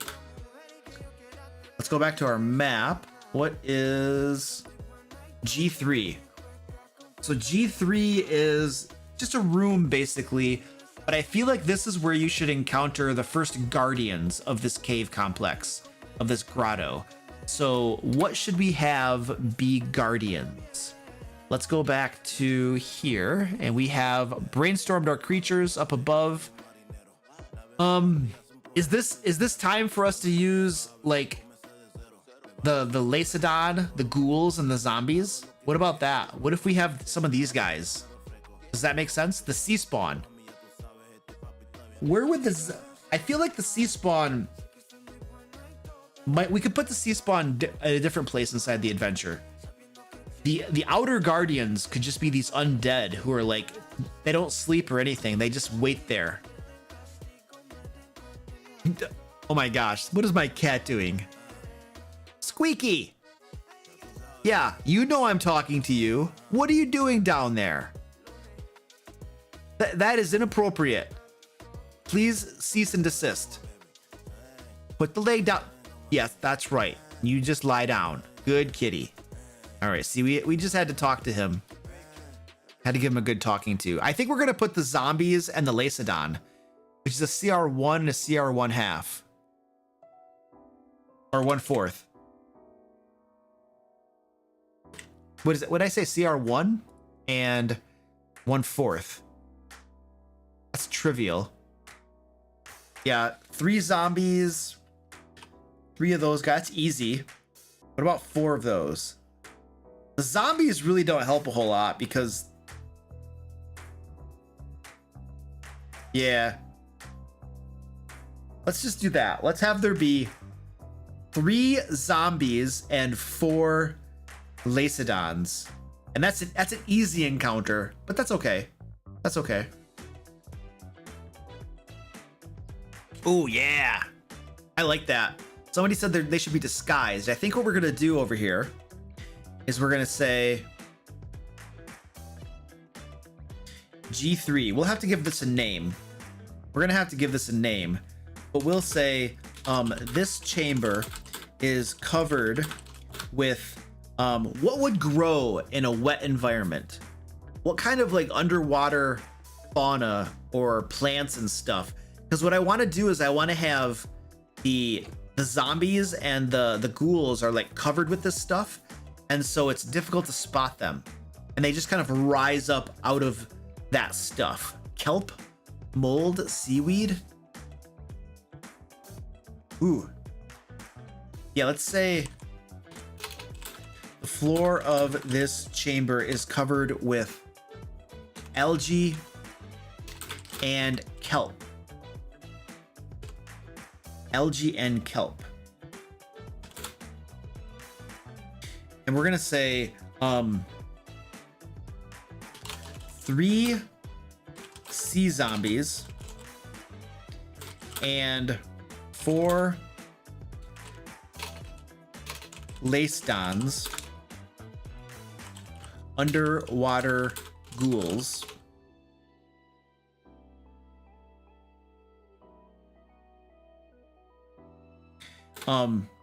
are hidden under this layer of I don't know, under this layer of algae and kelp.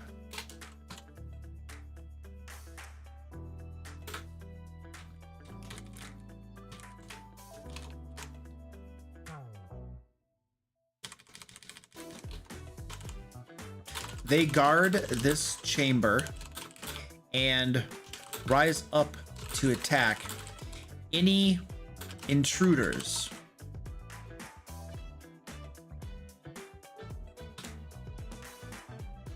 What else should we say?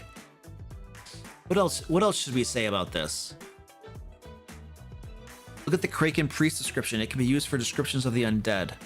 Yeah, what else do we want to say about that room? Give me some ideas if you got anything for that room. Ooh, barnacles growing in patches across their skin. Okay. The sea zombies and Lacedons have scraggly seaweed like hair. Oh, they have scraggly seaweed draped like growing or like draped about them with barnacles growing about their bodies.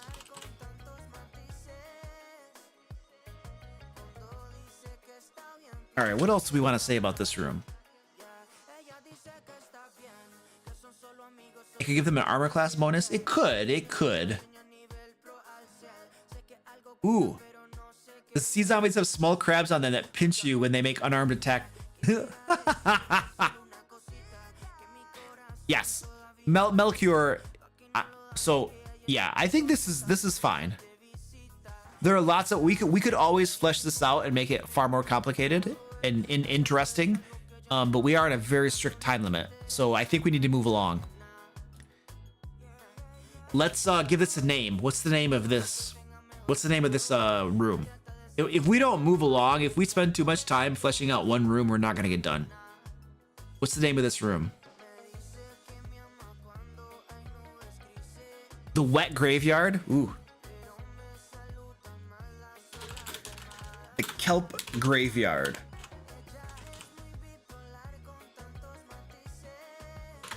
All right, let's go to the next one. G4. G4.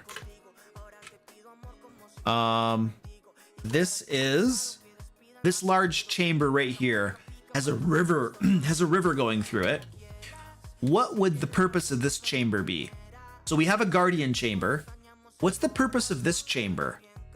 Is this the chamber where the Kraken's egg was kept originally?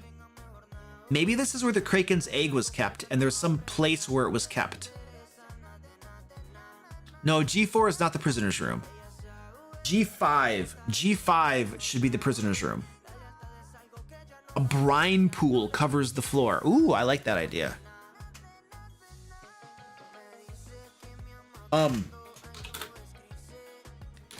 A river, an underground river flows through this chamber, and a pool of briny water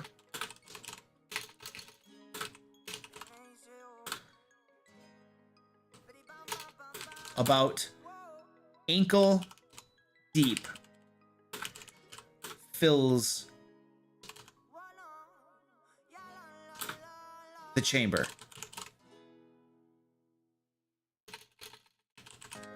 There we go. Cool. So we have ankle deep briny water. A pool of ankle deep briny water fills the chamber. Covers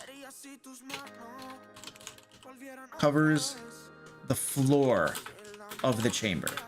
All right, cool. What else? Let's see. The egg was in that little island area enclosed by the river. Yes, I like it. A mushroom farm. Ooh, I like that. Okay, so we're gonna say the eastern side of the chamber, enclosed by the river, is we'll say a mushroom grove grows along the eastern enclosed by the river. A mushroom grove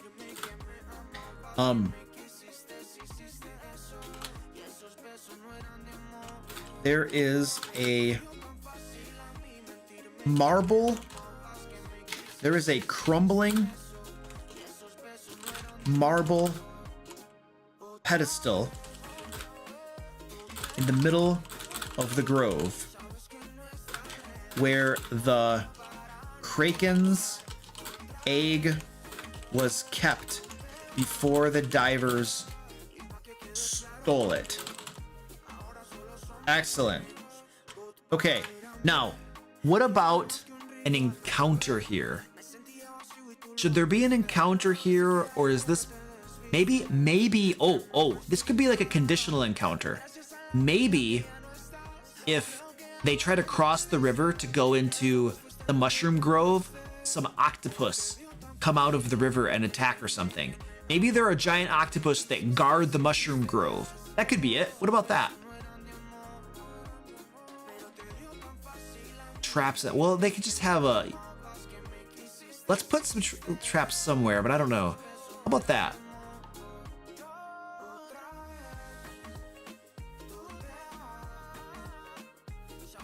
Shriekers. Ooh, there could be shriekers in there. Ooh, yeah, let's make it a shriek. Oh, yeah, that's a good idea. Yeah. There could be shrieker. There could be a shrieker in there. I like that.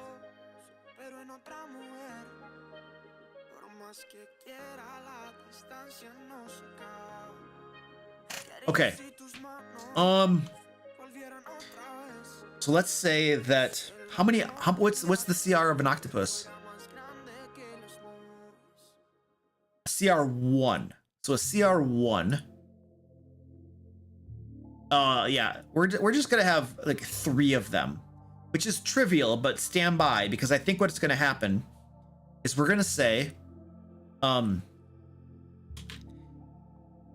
characters crossing the river to investigate the mushroom grove. We're going to say 3 octopi, 3 giant octopi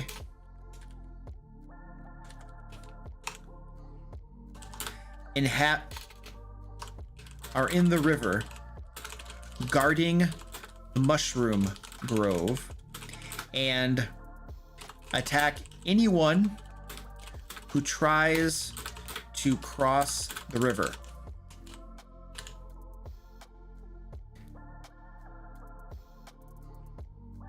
So that's gonna be a trivial encounter. They're gonna defeat those pretty quickly. That's not gonna be that hard. Oh, I'm sorry. I'm not showing you my text. Man, somebody needs to yell at me.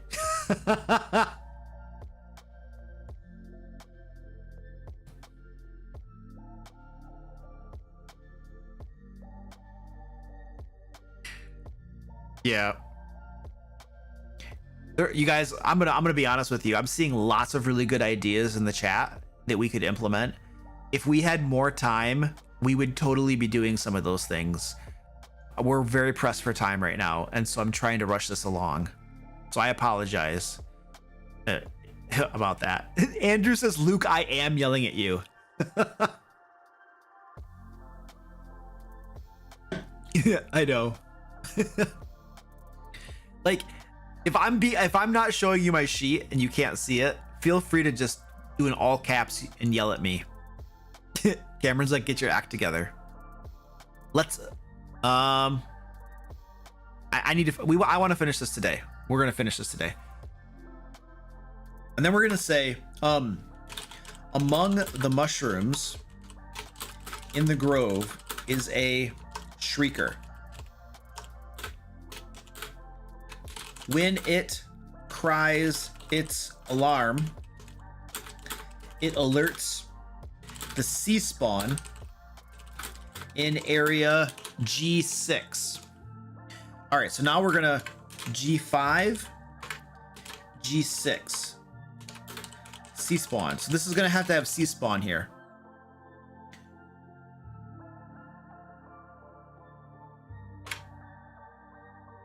Yeah, let's put some treasure here. Let's put some treasure among the mushrooms. Near the marble pedestal. What kind of treasure are they going to find there? We have golden coins, we have crossbow bolts, we have a potion of fire giant strength. What do you guys think we should put in the mushroom grove as treasure? Because we want to reward them for exploring and poking around. That's the whole point here. Like, players aren't going to like explore and poke around if there's not something that comes of it, you know what I mean? So let's give them a little reward. A dead bird. The ammunition. I like the ammunition. Are the mushrooms acid? I don't think we've established that the mushrooms are acid.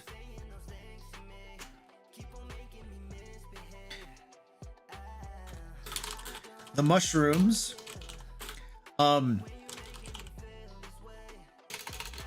are slightly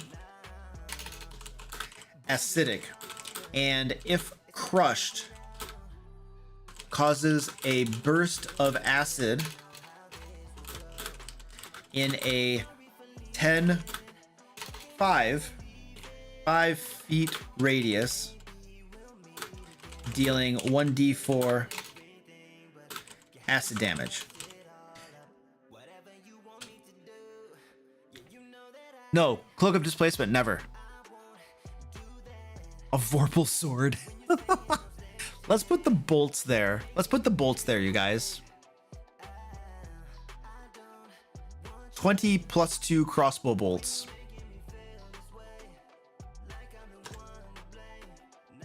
Near the marble pedestal, slightly obscured by the mushrooms, is a quiver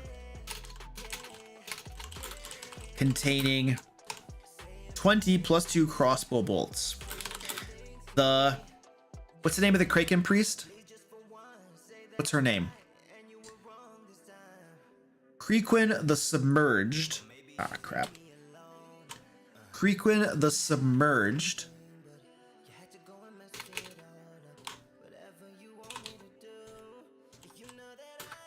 placed them here some time ago as an offering to her Kraken deity. There we go. Beautiful. That's a reason they're there. Okay, done. Let's move to G5. This is where the prisoner was gonna be.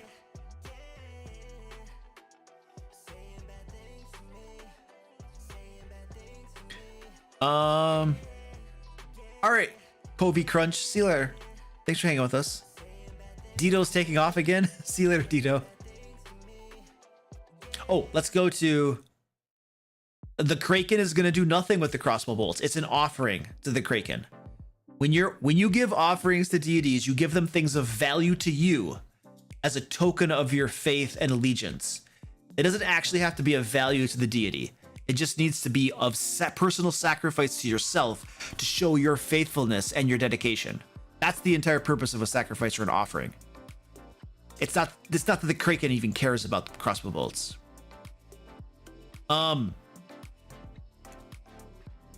Area G5. G5 right here is where we're gonna have the prisoner. Could we get some... Oh, Dito's not going anywhere? Okay, that's cool. Can we get... Oh, we need to name it. Yeah, we need to name this chamber. G4, let's name this. Name this chamber. Palace of the Egg.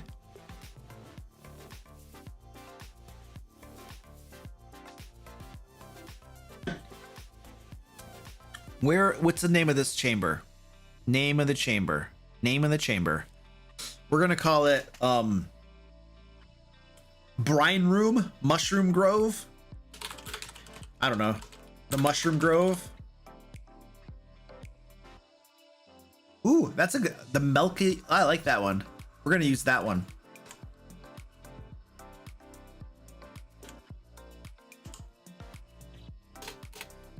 The Mycelium Kingdom. All right, cool. All right, I'm sorry, I wasn't showing this. We're gonna go with the Mycelium Kingdom as the name of this room. The Shroom Room?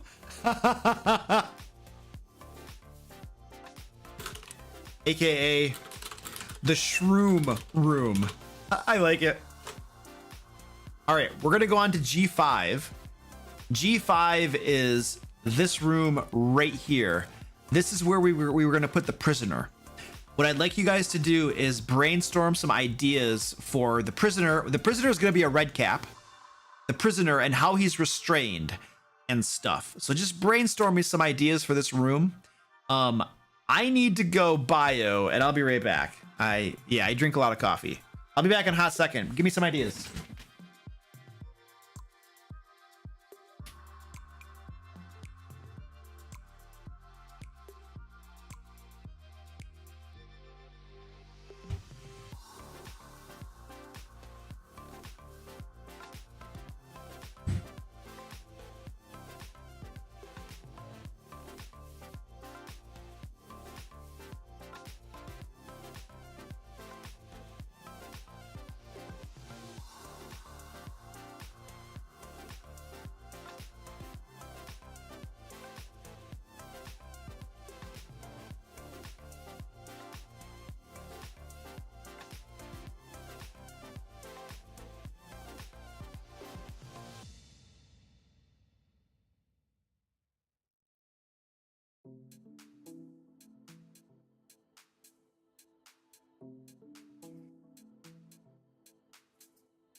All right, we're back. Let's do this. Giant oyster idea. Okay, what's that? He's like in a giant oyster. That's the prison.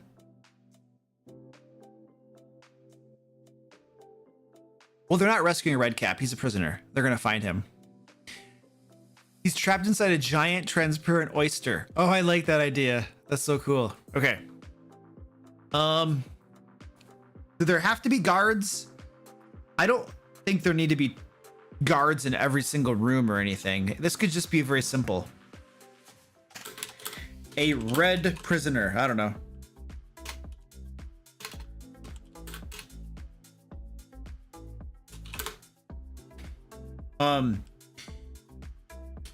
Tied up with kelp and being held in a, whoops, I'm sorry, I'm not showing you my screen.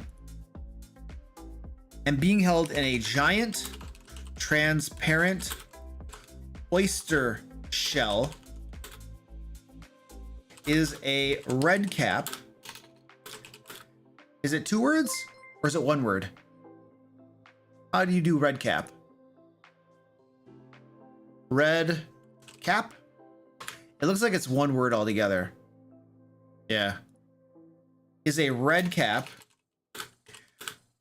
who, I don't know, was captured by the Kraken, was captured by Krequin after it sank to the bottom of the sea. What's the name of the red cap? Hey, what's the name of the red cap, guys? I need a name. Aquatic atrium? Ooh, interesting. Woven kelp robe. It's a trap. Of course, yeah, there's absolutely going to be a boss fight at the end of the dungeon. It has to be. Stumpy is a red cap. George McStuffins. Oh, wait, hold on a second. A red cap named Stumpy McStuffins after he sank to the bottom of the sea. Okay, there we go. How do they open this giant this oyster cell? If the characters rescue him, he will gladly aid them on. Will gladly help them find and defeat Kryquin.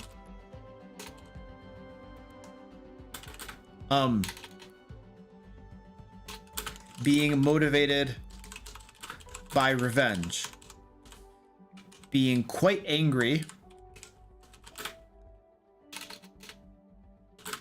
No, that's right. Quite angry at his captivity and motivated by revenge. All right. Ooh, there's a pearl in there. That's interesting. It can be pried open. Yeah. We'll say a character can pry the oyster open with a successful DC 14 strength athletics check. All right. And then we're gonna say that Stumpy's equipment is stored nearby in a, I don't know. It's stored nearby in a bed of kelp. I don't know. That's good enough. All right, what's the name of this room? We need to keep moving. Let's name this room. Please scroll. My head is in the way.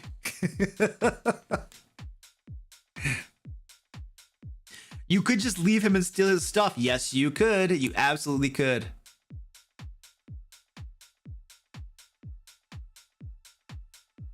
Ooh. They tickle the oyster to make it open? Oh, that's interesting. The mollusk prison. I like that. The mollusk prison. All right, let's go to G6. We got to keep moving. So right here. So that was G5. This is the prison, the mollusk prison. And we did this one here. So G6, I decided they were going to be sea spawn here. So this could be like, what are sea spawn? If they're going to be sea spawn in that room, we should determine, I don't even know if sea spawn like living? Are they undead? Sea spawn. Would they have like a barracks or beds that they sleep in? They're medium humanoids. So they're living creatures. So they would have like beds that they sleep in. So maybe they have like kelp bedding that they just sleep in, that this could be their barracks or something. I think that should be their barracks. They're a CR1. Give me some ideas for these sea spawn up there, guys. A sunken ship. Ooh, that's interesting. They're CR1. What are they? CR1? CR1. We need to make there be a good amount of them. 6. 8. 8. Nah, that's too many. 7. 6. Let's go with 7. Let's make it a medium encounter. There are 7 sea spawn here. 7 sea spawn.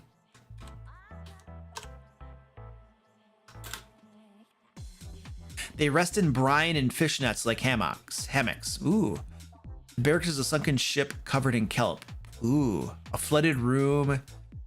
Giant muscle. Oh, let's see.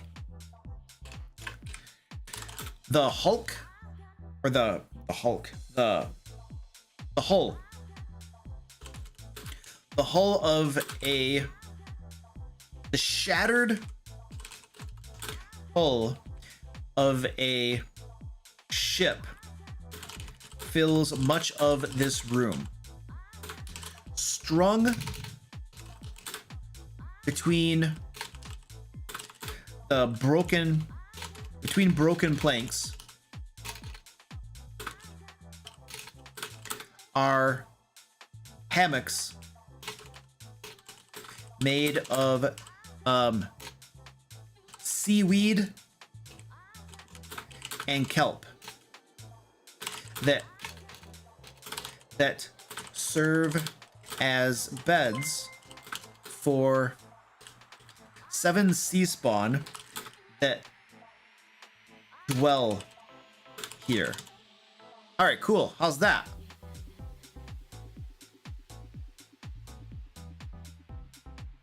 And we'll say that at any given time, half of the sea spawn are sleeping, are resting, and the other half are awake. If a battle breaks out, the sleeping sea spawn awaken and join the combat on round 2. Okay. Anything else? What other information can we put here? And should we have any treasure, any gold or something stashed away here? Barnacle Barracks. I like it. Barnacle Barracks. All right. They have crude spears fashioned of coral and wood. Yeah.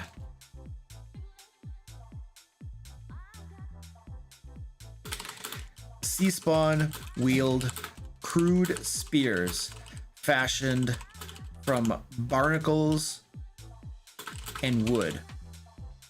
Some gold. All the gold in G9. A few sea chests from their previous... Oh, yeah, chests. Yeah. Searching the hull of the ship uncovers 2 large iron-bound chests. And then... Well, we already did the crossbow bolts.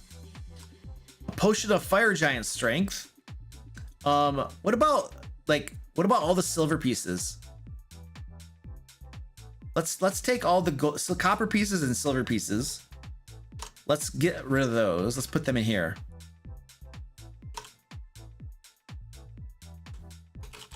One chest contains let's make it 2,000 copper pieces, because it doesn't matter. And then let's reduce this one down to like 8,000 silver pieces. That's a lot of silver pieces. And the other contains 8,000 silver pieces. Both chests are locked, and 2 of the sea spawn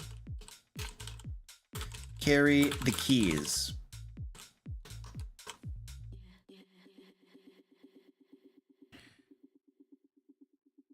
Here's a bunch of pennies, you scurvy dogs. Nice. Ooh, one chest is a mimic. Ooh, oh, nice. Yeah. One chest contains 2,000 copper pieces and 8,000 silver pieces. One chest is locked and contains one of the sea spawn carry the keys.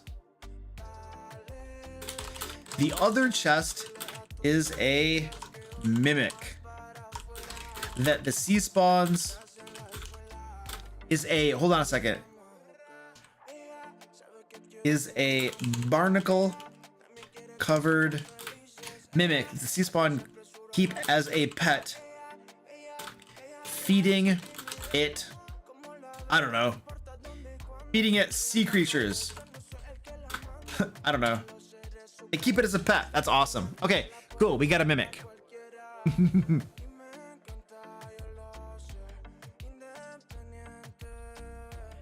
The mimic is sea themed and has fish webbing. Oh, I like that.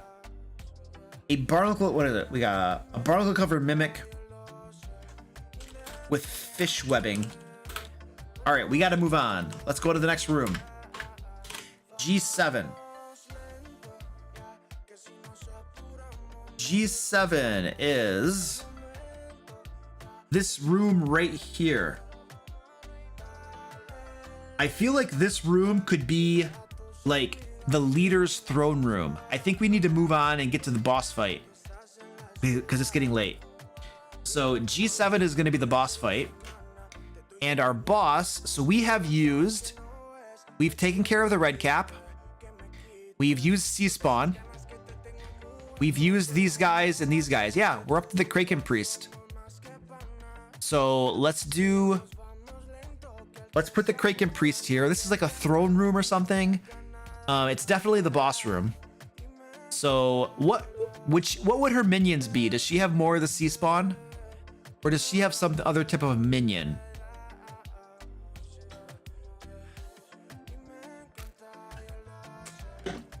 Yeah, and then the other rooms could be like a treasure room or something. I agree. And then one's just like a temple to the Kraken. Yes.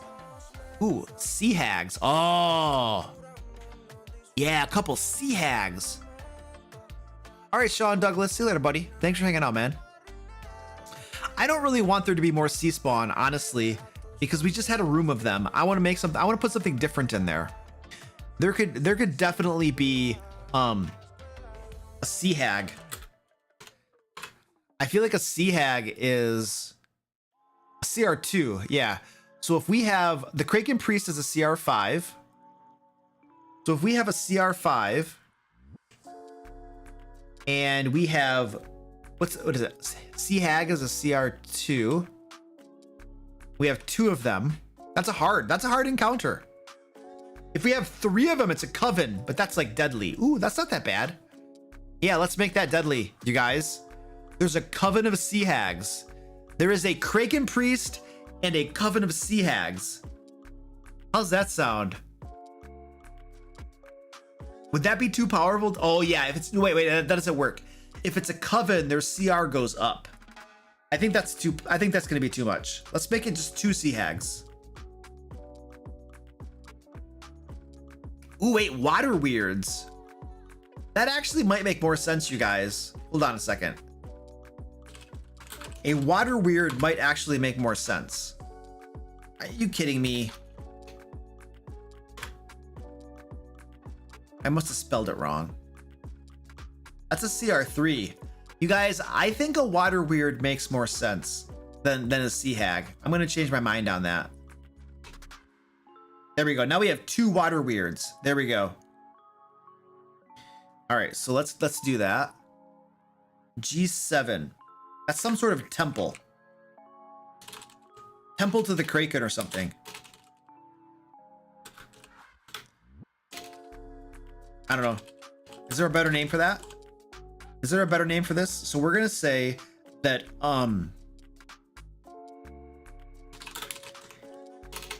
ankle deep briny water fills this large chamber.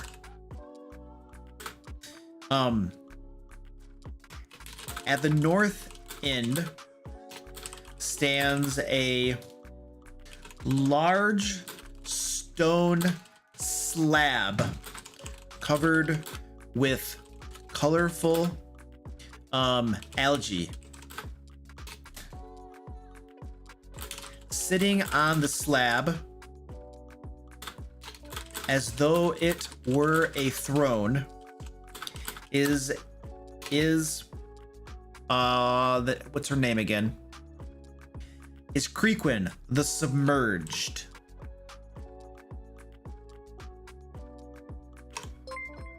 Is Creequin the Submerged a Kraken Priest?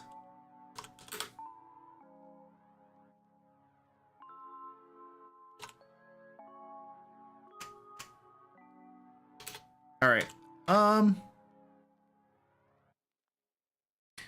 Kryquin. Oh, I'm sorry, you guys. I'm on the wrong screen. Sorry. And now you can see it. You guys are yelling at me. I know, I'm sorry. I got it. I'm in the zone. All right. And then I'm going to say we need to,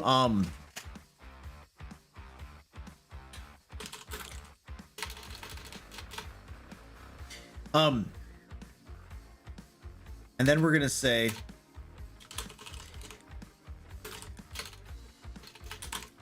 role-playing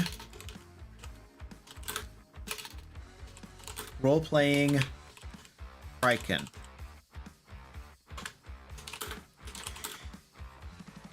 She isn't immediately hostile. She isn't immediately hostile and is willing to talk to the characters.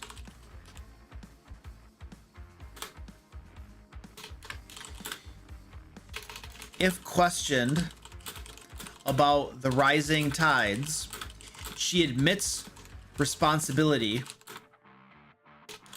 but blames the townsfolk who stole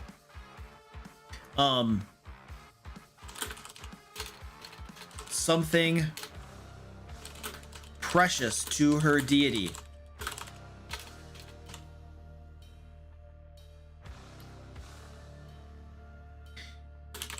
She says that if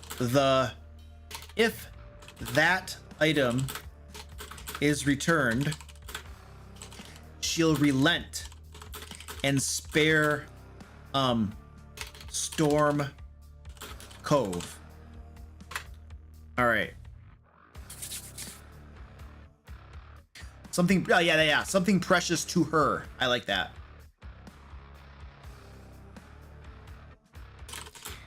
She described something precious to her, a large pearl.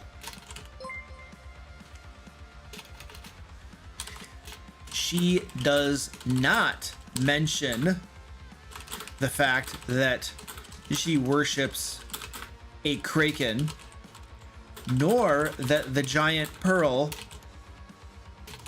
is a kraken's egg. She's smart enough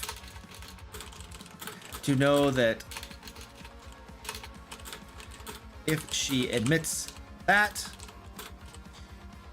the characters probably won't help her.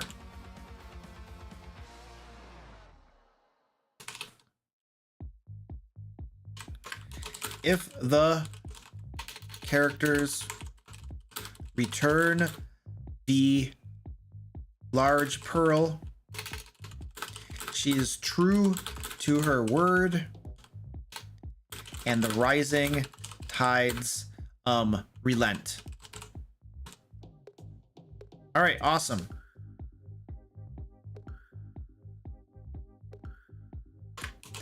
If the characters refuse to help her, she attacks, man.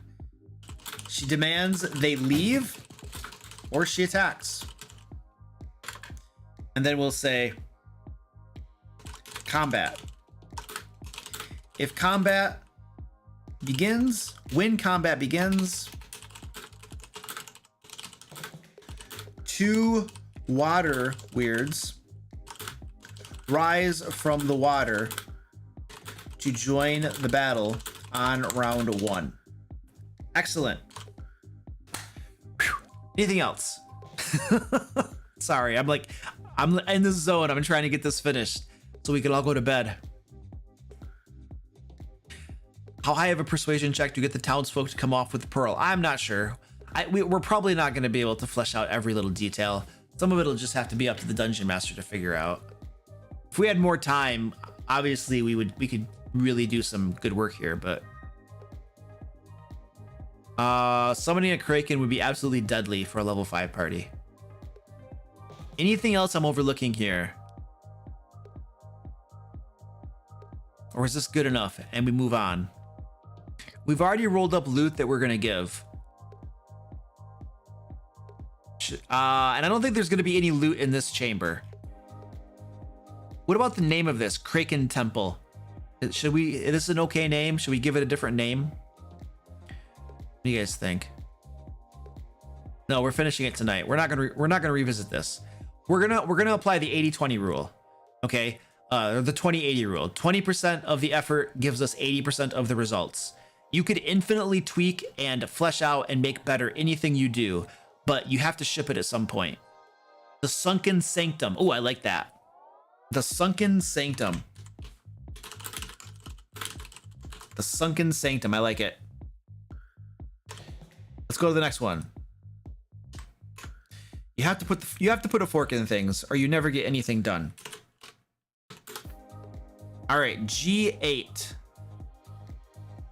miniature. Here we go. So G8. G8 could be a treasure room. We should put some doors here. So I think there should be a door here and a door here. There we go. So she's got a couple doors. One of these I think is her quarters where she sleeps, and the other one could be the treasure room. Probably G8 is a good treasure room.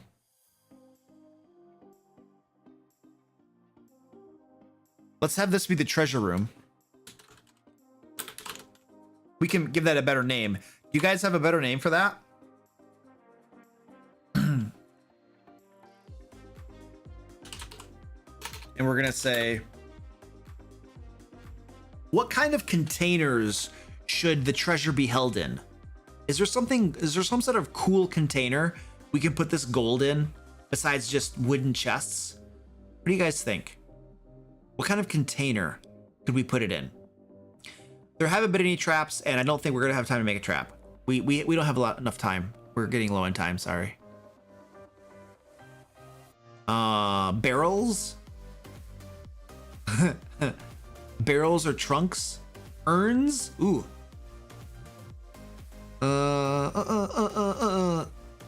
Seashells.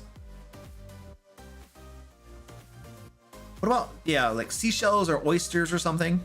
Okay. 3 large oysters serve as treasure chests in this room.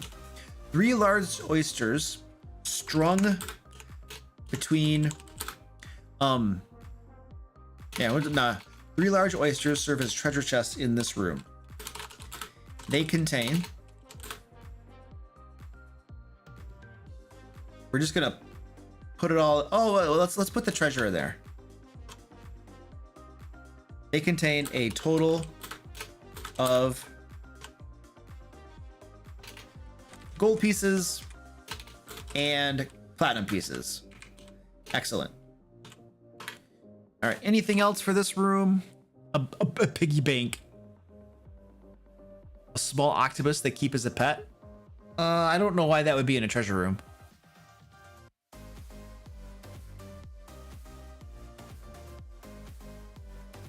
All right, let's just move on. We're almost done. We're almost done. G9. Priest's quarters.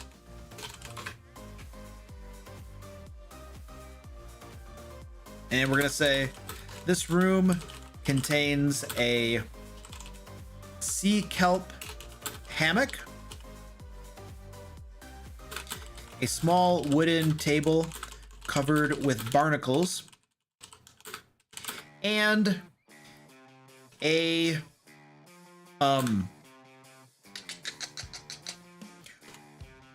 and an old rotting dresser. An old rotting dresser. The dresser contains, among various odds and ends, characters searching the dresser find a potion of fire giant strength. Nice. All right, anything else for that room? Anything else that we can put in there? It's basically a Little Mermaid treasure cave. A blue candle. A bottle of rum. Find a potion of fire giant strength. A blue candle. And a bottle of rum. Okay. Ooh, yeah. I like that. Lying on the table is the priestess's journal.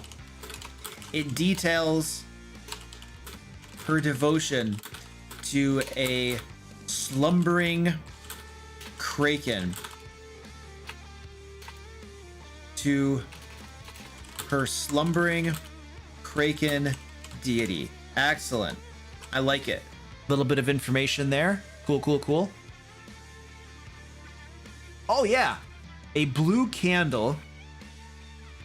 A blue candle that burns underwater. Nice. I like it. That's a really cool touch. I think that's good. All right. And let's go back to the resolution. So we'll say, this adventure can have a couple different resolutions. 1, the characters return the large pearl kraken egg to what is her name? We picked such a difficult name for her that I can never remember her name. I never remember how to spell it. To Creequin the Submerged.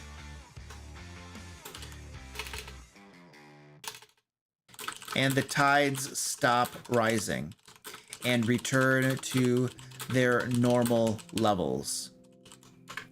2, the characters defeat, kill Creequin, and the tides stop rising. Okay. Upon successfully resolving the issue, what was the name of this guy? Ronald Ripestein rewards them with the promised bag of pearls.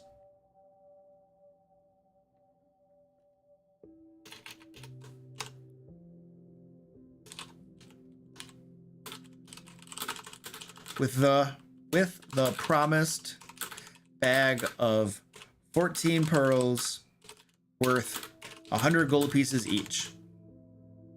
Bam. All right. I think we didn't get, we're almost done.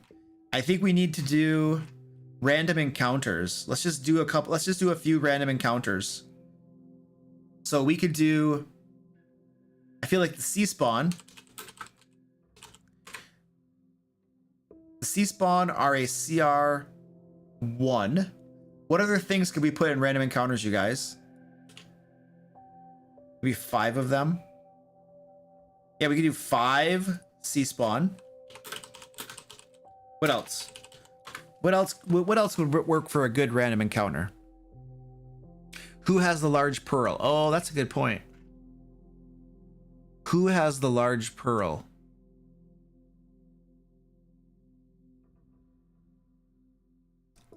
Pearl divers.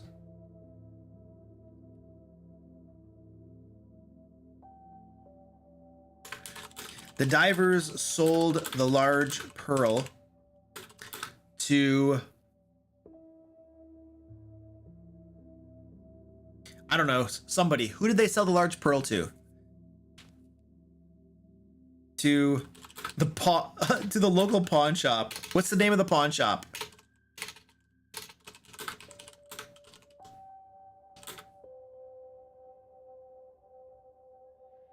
What's the name of the pawn shop? Give me a name for the pawn shop. They're the nah. Ooh, so the that makes sense.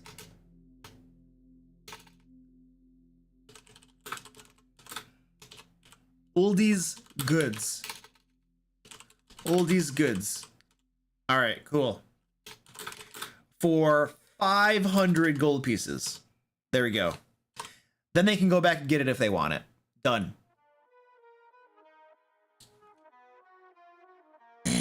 And oh, random encounters. Random encounters.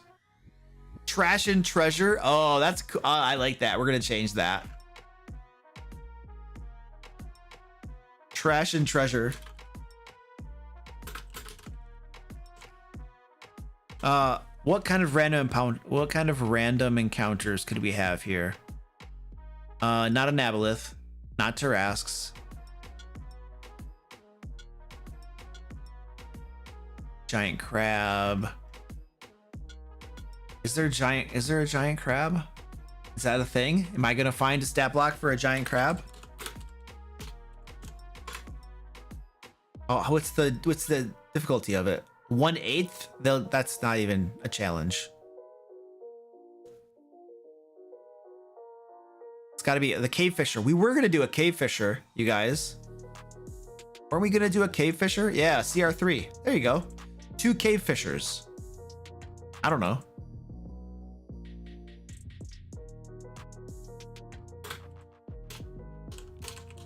Two cave fishers. Super giant crabs. Giant seahorse. Kuatoa. Why would they be there? Really giant crab. A swarm of giant crabs.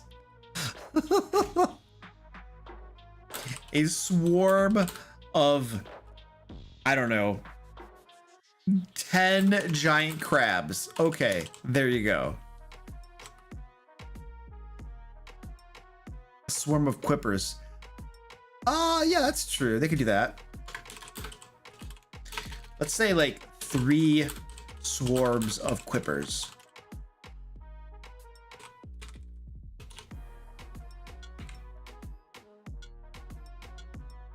All right, I think that's good enough.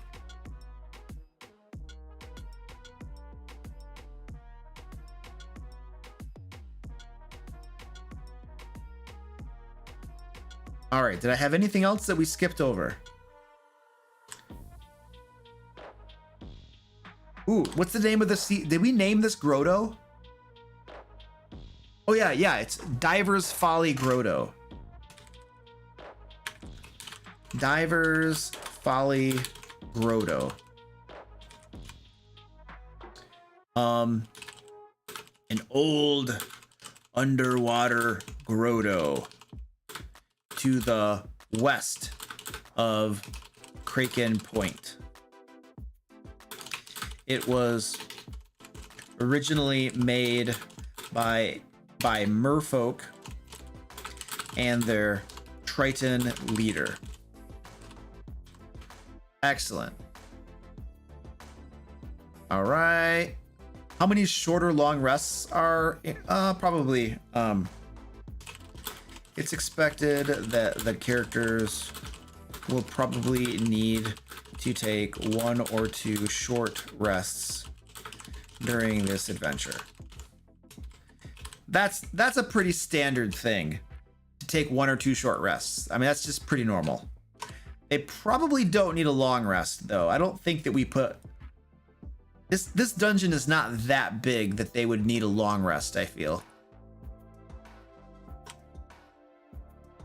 Okay, what's the name? Oh, the name of the adventure, you guys. See you later, Matthew Maple. What's the name of the adventure? This is the final step. What is the name of the adventure?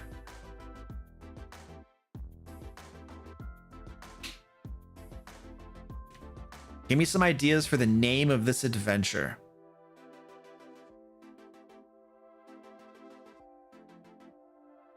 That's cool, barking cricket. Water's rising. Ooh, I like that. Let's get cracking. The Kraken. Water's rising. The bad tide. The Pearl of Kraken Point. Ooh, the Pearl of Kraken Point. Hidden in the tide. Water's rising sounds good too. Tiding it over. Overwhelmed. Water's rising. Turbulent tides. I like that. Turbulent tides. I like that. I think we're gonna do that. Josh Burke, man, you got it. You nailed it. Turbulent tides. Excellent.